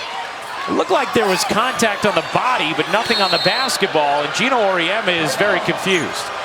Here's Lacey. She gets it off from half court and nearly got it to go. That'll do it for the third quarter. Connecticut a 2-point lead after 3. We'll chat with Stanford head coach Tara Vanderveer. Trying to defend her title. She'll chat with Holly. Coming up next, fourth quarter action.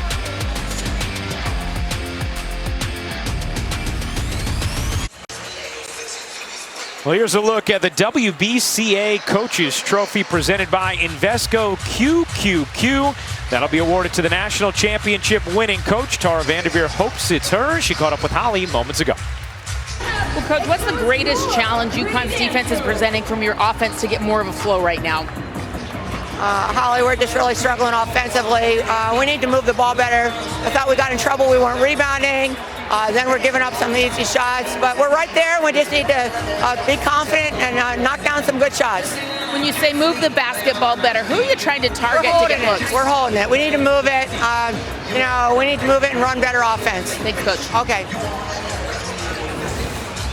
Well, Leah, Boston and South Carolina waiting to see who they will play Sunday night. 23-18 for Boston in the semifinal win against Louisville. How about Brink here? Well, Stanford's only 2 of 13 on the game, but you know they have terrific three-point shooters all over the floor. Look how clean that lane is.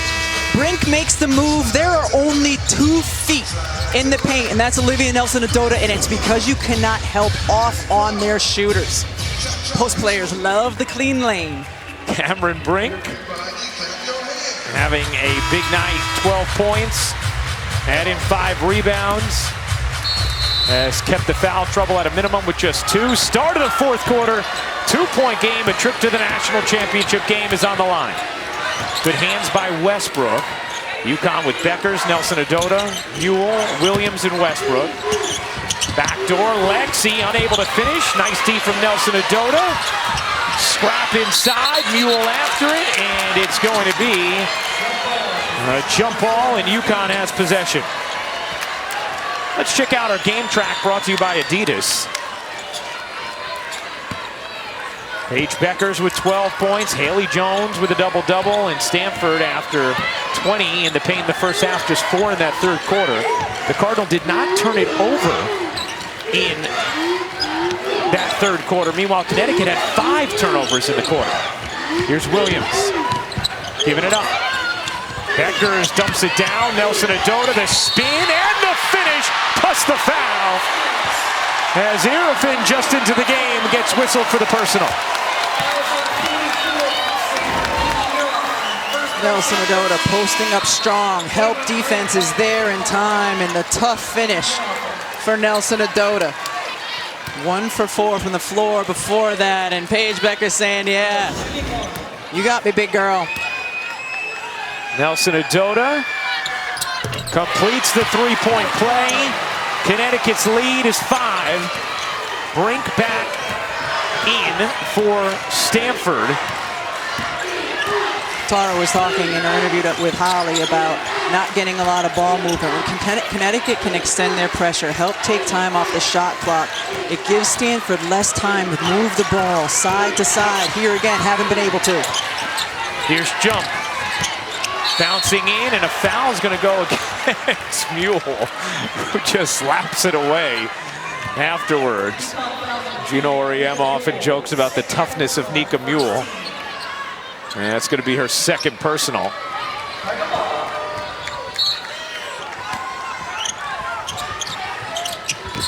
Jones spins. Oh, nice touch. Haley Jones now with 14.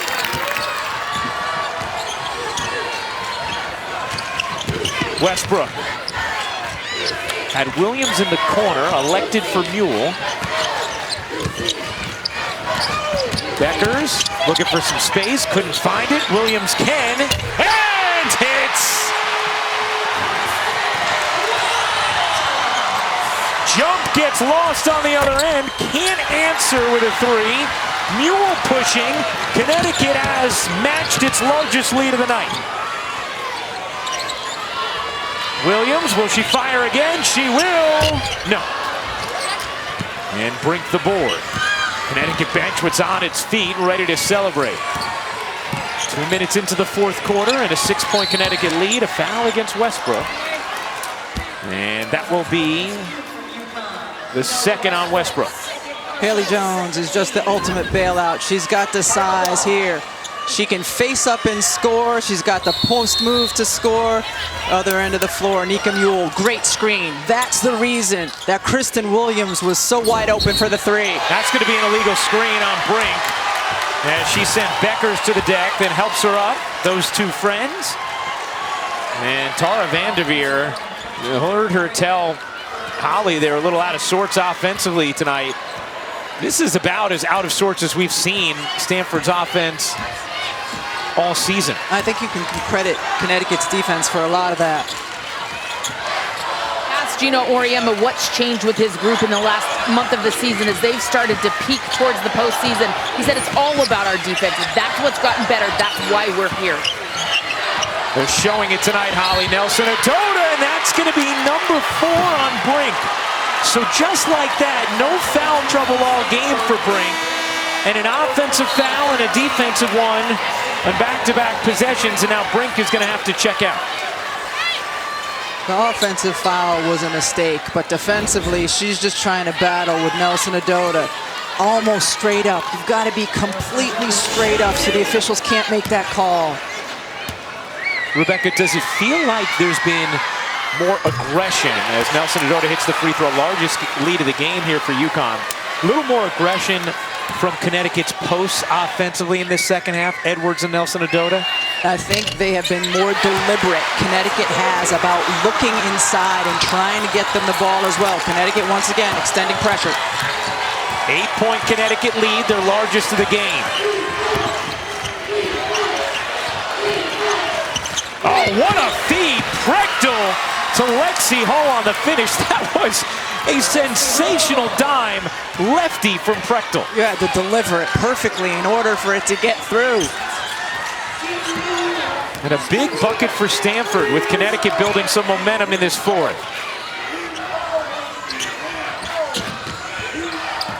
Stanford, the defending national champions. UConn, the most titles all time with 11. Williams, not that time.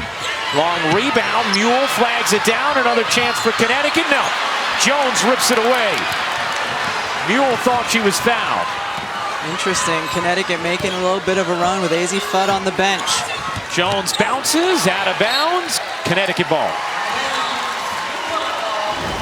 Ashton Prechtel, remember, she's a 6'5" big. Look at that, all perfectly placed so Mule can't get her hands on it. I love to see the passing bigs. I'm not sure why the play-by-play guy said it was with the left hand, but nonetheless, it was gorgeous. Westbrook juggles, kicks out. Here's Beckers, guarded by Hull, a tough defensive assignment. Hull comes up with a steal, gets it to her sister. Jump will fire, no. Long rebound, Mule tracked it the whole way. 2-on-2 ball the other end. A lot of good looks for Stanford shooters, they just haven't been able to hit. Meanwhile, Connecticut has gotten very careless with the basketball in this second half. And a loose ball foul there.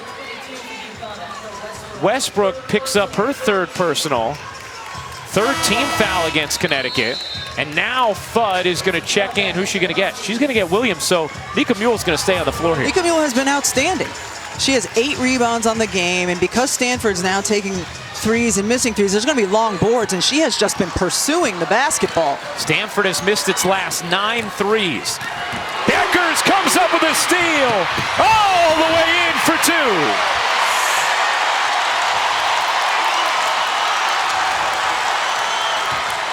The hometown fans getting into it for Beckers.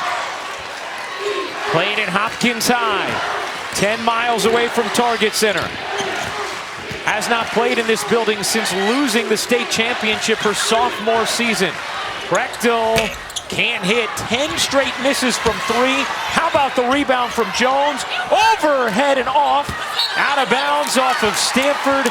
It's Connecticut basketball. And Beckers is shaken up, limping a bit. Paige Beckers doing a great job jumping the route. She's got long arms, great anticipation, scoring the other way. Beckers saying, I'm okay, sort of was grabbing at that right quad area. Had surgery on her left knee.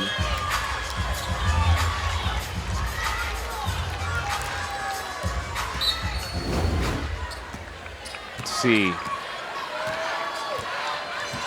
Maybe took a shot there from Jones on the right side of her thigh. So Beckers out. Fudd, Mule, and Williams, the 3 guards for UConn, with Nelson Adota and then Westbrook, the small ball 4, under 5 minutes to go. Fudd didn't take it, will drive it, can't hit. Nelson Adota the rebound, Brink there for the tie-up, and Stanford has the possession arrow. 4:40 to go in the fourth quarter. UConn, an 8-point lead. A trip to the national championship game is on the line. Buckle up and lock in.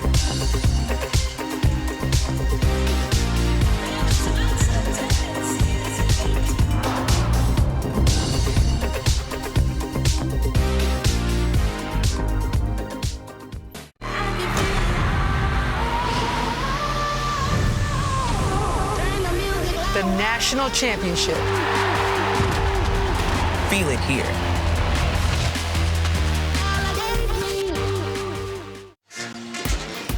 The NCAA Women's Championship is presented by Capital One. What's in your wallet? Connecticut An 8-point lead, 4:40 to go in the fourth quarter of this semifinal.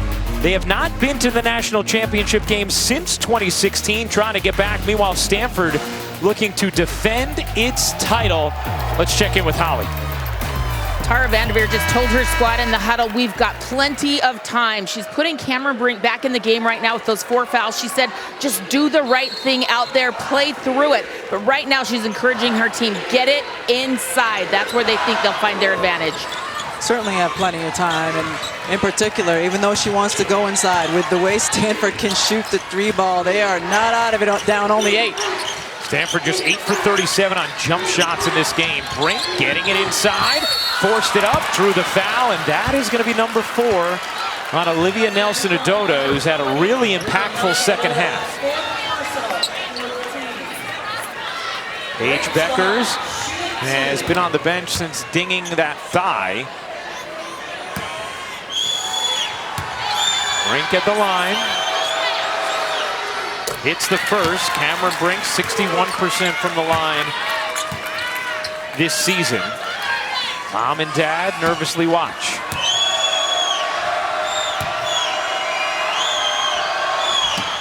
Brink misses the second. Fudd secures it.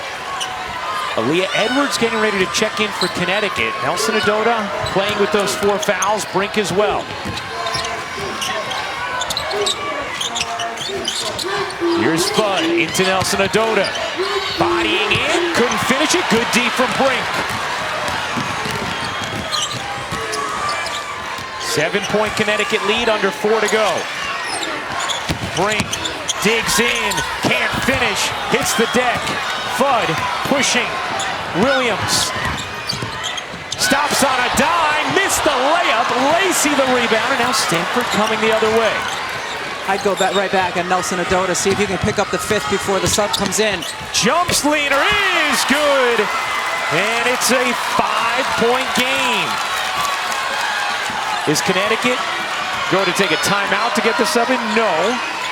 Paige Bueckers walks to the scorer's table now as well.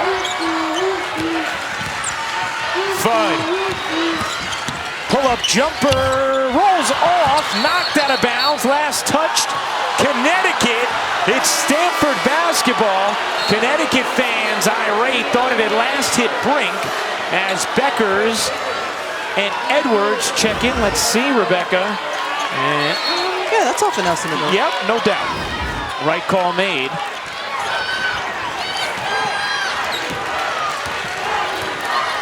Five-point Connecticut lead coming on 3 minutes to go in the fourth.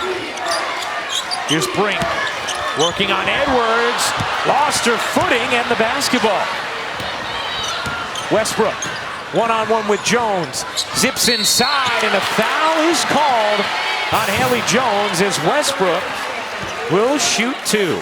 They coming up tonight on SportsCenter with Nicole Briscoe and Zubin Mehenti. Complete post-game coverage of UConn, Stanford, and Monica McNutt stops by to break down both games. The Game Day crew previews the men's Final Four, and Lakers and Spurs both on the bubble. SportsCenter after UConn Stanford next on ESPN and the ESPN app. Westbrook has had a big impact in this game. Hit 3 second-quarter threes, misses the free throw here. UConn 4 of 7 from the line. What has to be the focus offensively for Stanford, Rebecca? They've struggled so mightily tonight from 3, 2 for 16. They've done a nice job getting the ball into Cameron Brink and letting her create. I would like to see Haley Jones get a touch as well, in particular if you can get it to her somewhere 15 feet where she can face up and drive. She's been really good doing that. Here is Jones, straight on 3. No good, off back iron. Lexi comes flying in, soars into Paige Bueckers, and the possession arrow belongs to Stanford. And Bueckers again in pain.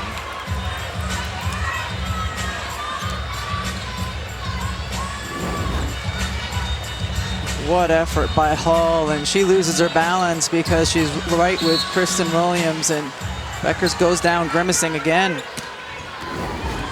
Now check that, possession arrow actually with UConn, so Connecticut basketball with 2:30 to go in this fourth.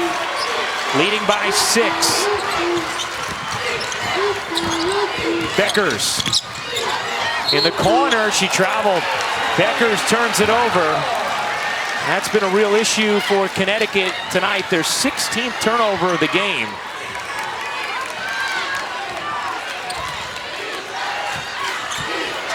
Five turnovers for Beckers. 6-point Connecticut lead. Here's Jones into Brink, one-on-one with Edwards. Brink hooks it up and off.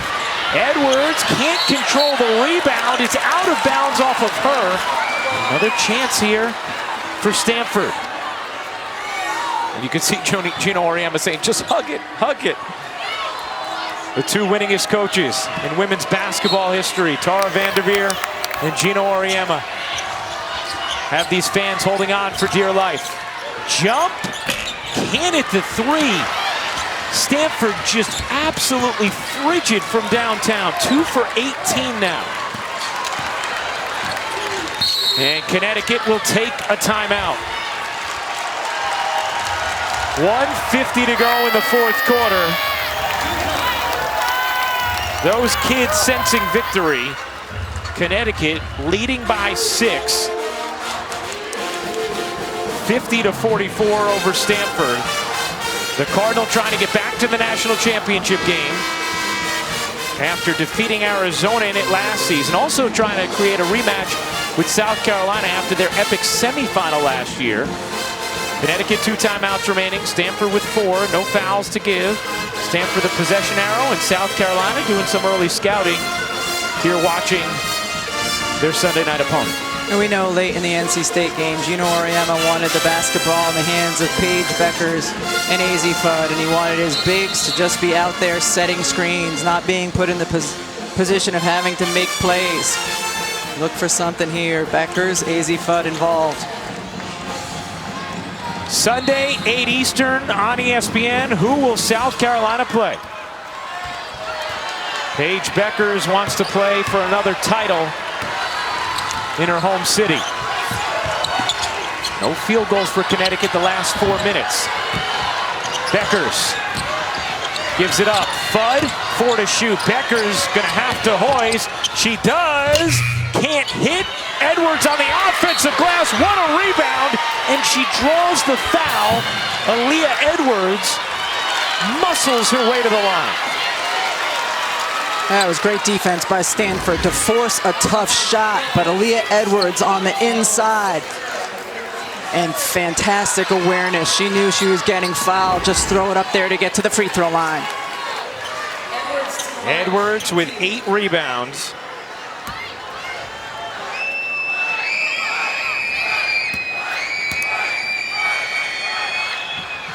Hits the free throw. Edwards, one of just 2 players who played in every game this season for Connecticut. A year that Gino Auriemma has said has been the most trying of his 37-year career at the helm of the Huskies. And yet, here they are, 126 away from a trip to the national championship game. Gino Auriemma going defense, offense substitution right now. Nika Mulin for the defensive end of the floor. So Paige Beckers on the bench. Jones gallops in and finishes. A quick 2 from Stanford. 6-point game, and oh my goodness, a turnover on the inbound. They bobbled it in the exchange of who was going to take the ball out of bounds, and when they did, it was a violation. Will it come back to haunt Connecticut?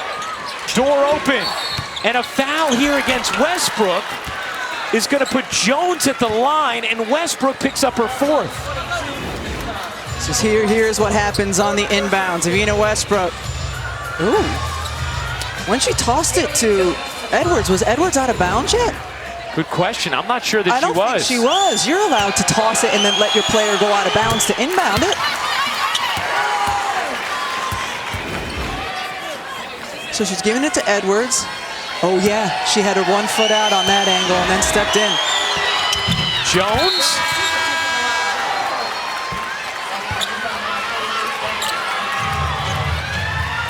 Hits them both. Correct call made on that. 4-point game. Westbrook gets fouled in the backcourt by Jones. Both teams are in the bonus at this point, so it's going to put Westbrook at the line. Now, you don't mind playing the foul game if you're Stanford. You could be aggressive, go for a steal, and worst case scenario, you put Connecticut at the line where they are 7 for 10 tonight. Westbrook 1 for 2.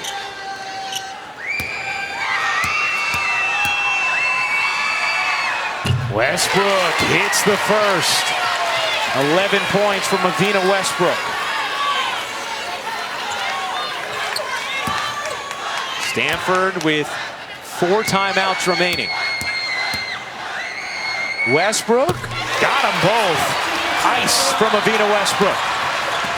Haley Jones with a head of steam going towards the rim. 6-point game.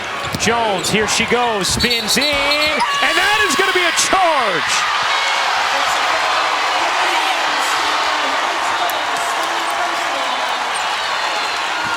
Haley Jones has been so good attacking the basket off the dribble. She comes in. Aaliyah Edwards, phenomenal job beating her to the spot on the spin. That's a good call. Aaliyah Edwards fired up. Gino Auriemma talked about needing solid play out of his post in order to win this game. He's gotten much better than solid in this second half from Edwards and Nelson Adota as Stanford takes the timeout. Connecticut basketball, 1:04 to go in the fourth. And Connecticut a 6-point lead. And Stanford is a really good 3-point shooting team, but tonight, 2 for 18 from 3. And of course, Rebecca, that's part of the challenge of getting through a tournament comprised of winner-go-home games. And it's not like they've been missing a lot of easy looks. Both of these teams are terrific defensive teams. And Connecticut, if anything, has been out in the overplay, trying to keep Stanford from getting good looks. And Tara Vanderveer calls that timeout so she can set her team up in their full court pressure defense. See if you can get a steal. Westbrook, Fudd, Edwards, Beckers, and Williams the 5 for Connecticut. Fudd turns it over against the press, a problem in practice before the Elite Eight, and now Lacey hits the 3. It's a one-possession game. Williams trying to evade the trap, gets it across, Edwards alone will lay it in. It's a 5-point game. Gino Auriemma was trying to call a timeout, but the official didn't hear him. He should be thankful for that. Here's Lexi, she will fire, no, rebound Fudd, and Fudd is fouled by Belibi with 40.9 to go, and Connecticut leading by 5.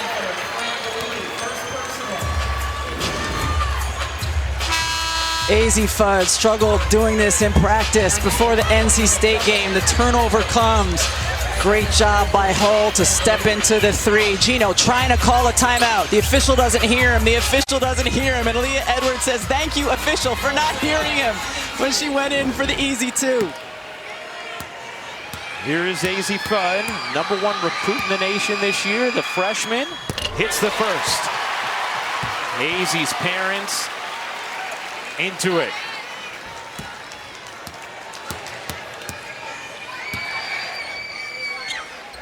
Azzi hits them both. Mom fired up. It's a 7-point game. Here's Prechtel, a great look. She got it. On a 3, it's a 4-point contest. Plenty of time remaining. Here's Fudd, dancing her way up the floor. Westbrook nearly throws it away. It does.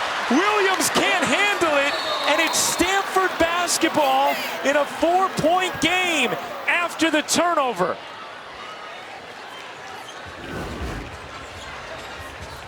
Westbrook thinks she has enough space to get it to Kristen Williams. Leads her just a little too much. Gino saying, no, why? 19 turnovers now for Connecticut. None more crucial than that one. And you could see Gino saying afterwards, too, to Kristen Williams, cut to the hoop there. That's what Westbrook initially thought Williams was going to do, and then she veered off to run clock. And that's something we saw late in the NC State game. Kristen Williams getting easy buckets when the defense is overcommitted to the side. A 4-point Connecticut lead. We're reviewing the last out-of-bounds play for a timing mistake. All right, so they're going to make sure to get the clock right here. Both teams in the bonus. Each team with 2 timeouts remaining now. certainly not reviewing it to see who it went off on. Right there. Maybe 28.0 instead of 27.1. Certainly will be a little time put back on the clock here. Be interesting. After review, the correct time on the game clock should be 28.1 seconds. Stanford's ball. Off by 1/10. Pretty good by you. You could see that Westbrook initially thought Williams was just going to cut to the hoop, and then the pass a little off target. So here's Stanford. Now they've hit a couple threes after starting 2 for 18. New life. But you don't necessarily need a 3. Look to attack the basket. Down 4, 28 seconds to go. Jones on the attack. Jones whips it in. It's a 2-point game. 24.4 to go. Fudd is fouled by Jump. And so Azzi Fudd will go back to the free throw line, where she has been fantastic all season. Fudd is 29 for 32 from the line this season. Cash. Important to make it a 2-possession game. Stanford, 2 timeouts remaining. They can advance the basketball if they want to. Fudd got them both. It's a 4-point game. And a timeout is taken.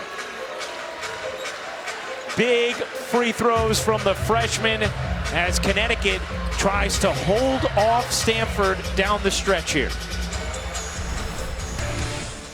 Stanford has been hitting big shot after big shot the last couple of minutes of this 4th quarter. This is a team so capable of hitting from 3. From every position on the floor. Prechtel, one of their bigs. Haley Jones got one to drop as well. 60 to 56, Stanford with the basketball. Connecticut the 4-point lead. 1 timeout remaining for the Cardinal. Both teams in the bonus. Where does Stanford look offensively here, Rebecca? All 5 players on the floor capable of making threes. Good things have happened when Haley Jones has been the one to initiate and create. Connecticut, meanwhile, 12 for 13 from the line in this 4th quarter. Toss into Brink. Brink trying to find an angle. She does, and it's a 2-point game again. And now Connecticut will take a timeout. They will have 1 remaining. And it's 60-58. Huskies in front, 18.4 to go in the 4th. What incredible confidence Tara Vanderveer has, and Haley Jones and Cameron Brink. You know how difficult of a pass that is to make? Over the top of 4 players, 2 of them defenders. Perfect pass, and Brink able to finish with very few ticks coming off the clock. What a beautiful view of that pass. And now, Rebecca, Connecticut, who struggled at times from the line in the Elite 8 epic contest against NC State, ended up hitting their free throws in overtime. Here they are in the 4th quarter, 12 for 13, and probably going to have to hit a few more to seal this. First, they've struggled all this game with turning the basketball over. Yeah. That is the most important piece of this puzzle, is inbounding the ball. And then Stanford is going to be looking to get a steal quick, and if not, foul. South Carolina waits to see who they will play Sunday night, 8 Eastern on ESPN in the national championship game. It reminds me of that semifinal game last year when Stanford could not inbound the basketball late and gave South Carolina that chance at the end. Bree Beal had a layup she couldn't hit. Aaliyah Boston, the follow, that was just a tad long. Connecticut, 8 4th quarter turnovers. Just 4 made field goals, trying to get to the finish line and head to the national championship game. Westbrook will inbound. Connecticut advancing the basketball. Into Edwards. That's who they want to foul. They don't. Edwards finds Fudd. Time wasting away. Stanford not fouling, and they finally do. What a missed opportunity from Stanford as they did not foul Aaliyah Edwards. They were trying to, and Fran Belibi over on this side of the floor pushed the player down trying to get the foul call. The officials just didn't see it. So now Williams the senior. 8 of 12 in the tourney from the line. Makes the first. It's a 3-point game. Stanford 1 timeout remaining. They can advance the basketball. Huge free throw here. 2-possession lead for Connecticut. And Stanford will spend its final timeout.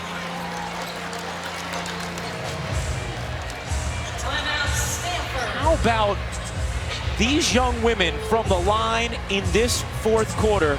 Nails. Connecticut 14 of 15 from the stripe.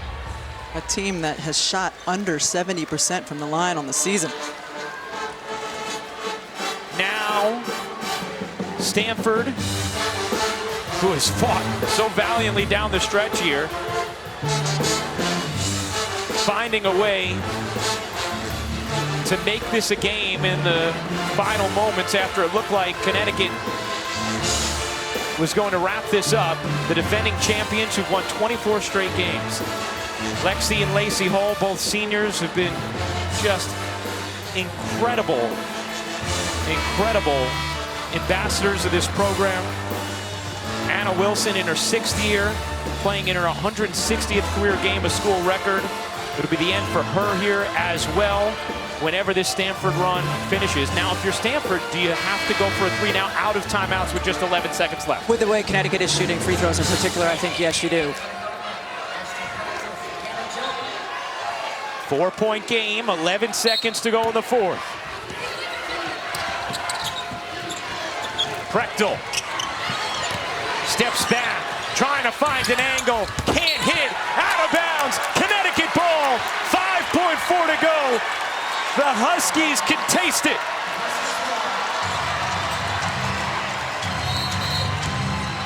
And now Gino Auriemma is going to take Connecticut's final timeout and advance the basketball with 5.4 to go. Paige's mom all smiles. The Huskies on the cusp of playing for a national championship against South Carolina Sunday night.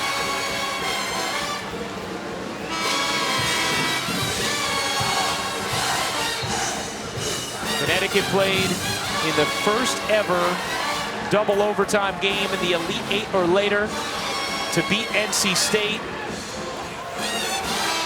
An unforgettable contest, and now Gino Auriemma, who's 11-10 in national semifinals in his career, but 11-0 in championship games, about to play for a 12th title. Beckers gets it in, Edwards has it. Edwards is fouled with 4.2 to go. Stanford out of timeouts. And 1 free throw here from Edwards will officially seal it. Just in case there's a heave that goes in with contact.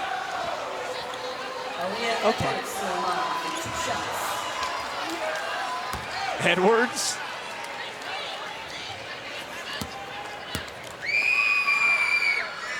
Ball game.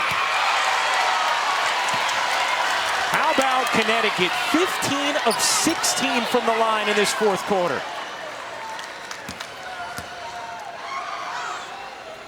Edwards misses, and that will do it. The Connecticut Huskies will play for a national title on Sunday night in Minneapolis. They take down the defending champions. 63-58 the final.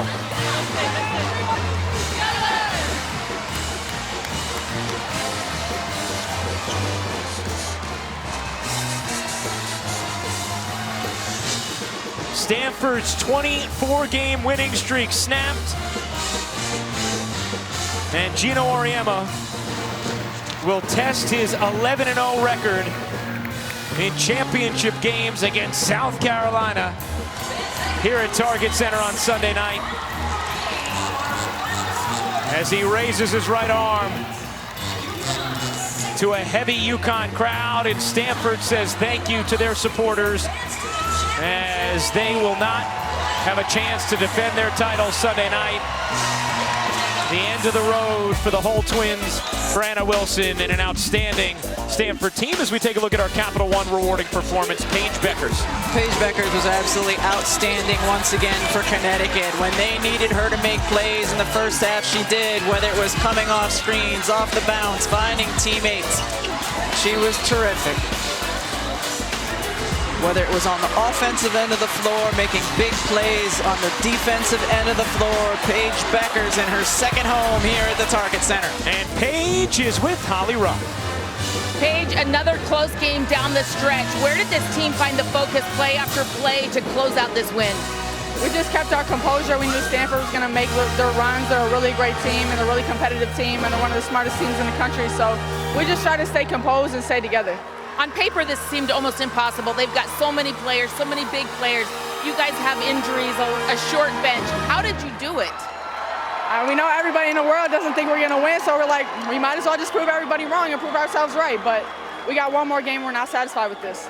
You've played in this building before. You're comfortable here, but the stakes will be higher in your next game. How will you stay locked in and focused in front of this home crowd? We're just trying to win a national championship and leave everything out on the line. And it's our last game of the season, so we have nothing left to give. Thank you. Thank you, Holly. Well, Paige Beckers, the Minnesota kid, and UConn will face South Carolina Sunday, 8 Eastern on ESPN. For our producer, Kerry Callahan, our director, Jimmy Platt, Holly Rowe, Andrea Carter, and Rebecca Lobo. I'm Ryan Rucco. Sports Center is coming up next. Thank you, Ryan. Yeah, hello. Wow, that game, Zubin, had a little bit of everything, and you only needed to watch the last 60 seconds to see it all. But it is UConn moving on to the championship game once again Sunday night. It'll be UConn and South Carolina. This, though, is Sports Center. Hello, hello. I'm Nicole. He is Zubin. And how about sort of the storybook ending for Paige Beckers? Being able to play the early games just basically on a home court and then playing in the town that built her. She grew up 10 miles away from the court, the true hometown hero. They've been crowning an NCAA women's champion for 40 years. But all you needed to see was the last 1 minute and 40 seconds of this game. Frantic, heart-pounding, incredible finish. Who will face South Carolina Sunday night for the championship? We mentioned the hometown hero, Paige Beckers, getting it done. Hopkins, Minnesota, just 10 miles away. Stanford had the great interior defense. UConn was shorthanded. Gino talked about it. We'll talk to him in a second. Lacey Hull for three. And then breaking the Stanford pressure up ahead in the open floor is Aaliyah Edwards. And relief. An odd feeling on this stage for UConn. Normally it's a runaway. Anything but 63-58. Wow, with South Carolina awaiting. Let's bring in Gino Auriemma. Coach, thanks for joining us. First things first, just take me through and our viewers through those last 2 minutes. Why do you want to do that to me? You know, we've been doing this to ourselves all year long. You know, we talk about it all the time where, we make some incredible plays. We show some incredible toughness, and then we do things that are just inexplainable, and but somehow we always bounce back, and somehow we're always resilient. And we got to the free throw line, we made our free throws, we took care of the ball for the most part, but I thought our defense was incredible all night long. They're an impossible team to defend with all their length and their shooters and their inside game, and the early foul trouble set us back a little bit, but we really just, I don't know. If you ask me how it happened, I still don't know. But somehow, some way, this team just keeps finding a way to win. You were open saying of your 37 years, this was the most trying year of all. I know you still have 40 minutes to get that 12th championship, but I'm just listening to the tone in your voice, Coach. I mean, what has this meant considering everything you've gone through? Yeah, all year long, it's been... we got to find somebody to do something. We got to find somebody. We don't know who it is. E was in the first half knocking in jumpers to help us. And everybody chipped in a little bit. We didn't rely on one player. And that's the way it's been all year, because we couldn't rely on one player because we didn't know if that player was going to be with us a week, 2 weeks, or a month, or who knows. So it's been emotionally draining and physically for these kids it's been draining. But that's probably the most resilient, toughest team that that I've been around in a long, long time.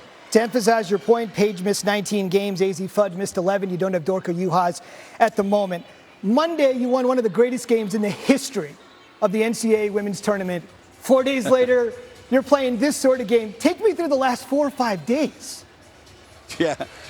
Starting back with the UCF game, that was an incredible battle, that went down to the wire, and then the NC State game, was a classic. I mean, both teams deserve to come here, I guess. And then tonight, going into the game, I thought there's no way that this is going to be a runaway for either team. This is just par for the course that it has to end this way. It has to end where it's going to come down to the last couple possessions, and some team's going to have to make some big shots and get some big rebounds. How long can you keep doing that? I don't know.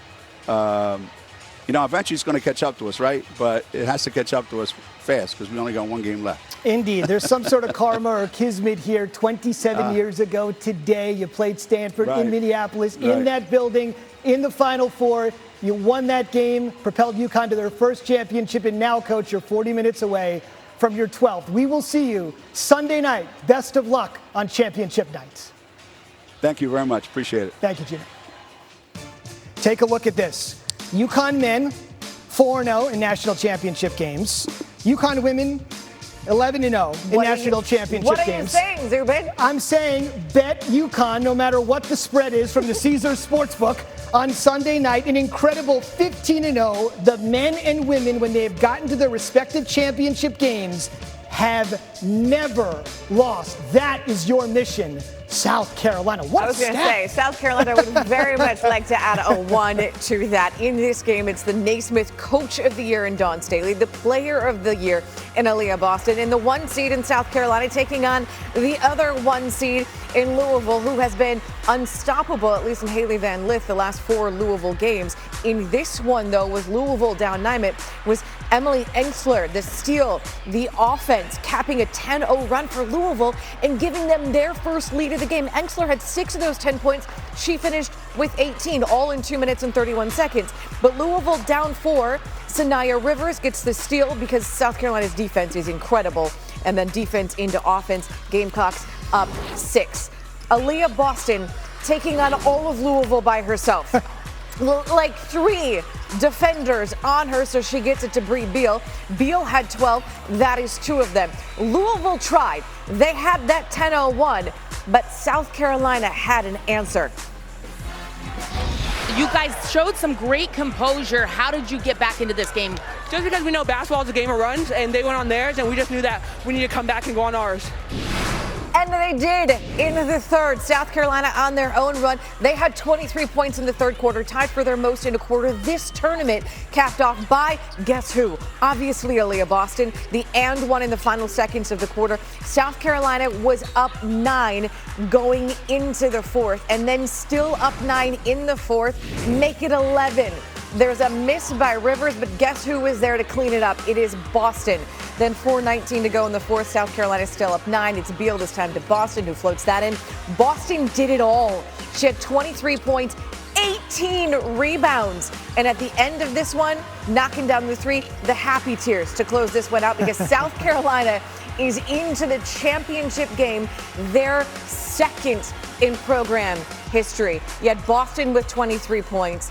18 rebounds and 4 assists. She is now the second player in the last 20 seasons to lead a Final Four game in points, in rebounds, and assists. On the other side, you had Louisville's Hailey Van Lith, who struggled against the South Carolina size and was held to just 9 points. We now go back to Minneapolis and Monica McNutt, who joins us now. Louisville could just not get it done tonight, but we don't want to write them off because the future of that program is still bright. Tell me why. It is. I thought Olivia Cochran played really big tonight, and I thought she played well against Aaliyah Boston, who was the Naismith Player of the Year, both offensively and defensively. Hailey Van Lith struggled with the length of the South Carolina defense, but she returns and will have the opportunity to continue to compete. I thought Camila Cardoso gave them some good spot moments. listen, or Camila Cardoso was on the other side. Olivia Cochran and Elizabeth Dixon came in and gave us some good spot moments. Emily Inkster will graduate, but she had a tremendous line, Briscoe. 14 points, 9 rebounds, 1 block, and 4 steals. So Jeff Wall's group will certainly reload. But this South Carolina Gamecocks defense came to play, baby. They were amazing, but also when you look at the stats here, this was also the Gamecocks' second best shooting night from 3. When you take the game as a whole, what impressed you the most with South Carolina? Well, the defense, and of course you start with Aaliyah Boston, who continues to be absolutely dominant, well into double-double territory with the numbers that she put up tonight. She was amazing, 23 points and 18 rebounds. But when you can get all 4 of your guards involved, Saxton, Henderson, Beal, and Cook all involved in double figures in terms of scoring, that is when this Gamecocks offense is starting to look very good and scary. And they continue to apply that defensive pressure. They forced 15 turnovers and had 16 points off of those turnovers, which was more points than Louisville was able to force off turnovers. So in a way, they beat the Cards at their own game. This team has turned over the offensive switch, I should say, at just the right time. I was very impressed with the Gamecocks tonight. And then you got UConn the last couple of days just living in the drama. That game against Stanford, obviously down to the wire. What was the difference? Oh, man. You can't even say Paige Beckers or a single name in this ballgame. I think over the span of the ballgame, players that will be a little bit underappreciated potentially are Aaliyah Edwards and Olivia Nelson-Ododa, who, in tandem, forced Cameron Brink into some foul trouble, and both were tremendous on the glass. Edwards had 9 points and 8 rebounds. Olivia Nelson-Ododa has 8 points and 10 rebounds. That was important. But it was truly the Connecticut Huskies defense. They held Stanford to 17% from 3. Stanford came into this ballgame, Briscoe, shooting 36% from 3. And so their connectivity on the defensive end was just thoroughly impressive. And the right players stepped up and hit shots in the moments in which they were needed. It was a complete team effort from the Connecticut Huskies. We came into the next with 4 teams. We're down to 2. We got 1 game to play. What should we expect Sunday night? Oh, man. It's a revenge match. South Carolina took care of business earlier this season versus UConn. But the way that both of these teams are playing, we talk so much in postseason action about peaking at the right time. And I think both teams are doing it in different ways. The Huskies' defense has come to play ball. The Gamecocks' offense has come to play ball. Both teams, respectively, were already doing their thing on the other side of the basketball. So I think we're in for a strategic battle. Aaliyah Boston is going to be huge, but Aaliyah Edwards, to me, is starting to turn a corner and is not going to shy away from the physicality. The guards for the Gamecocks are going to have to continue to work. I think Victaria Saxton and Bree Beal could be X factors in terms of the way they can defend some of the other players that UConn is going to need to score outside of Beckers and Fudd. So we're in for a really, really good one. I cannot wait. The national championship game. It is Sunday night from Minneapolis, 8 Eastern. You can see it right here on ESPN. Thanks, McNutt. Thank you.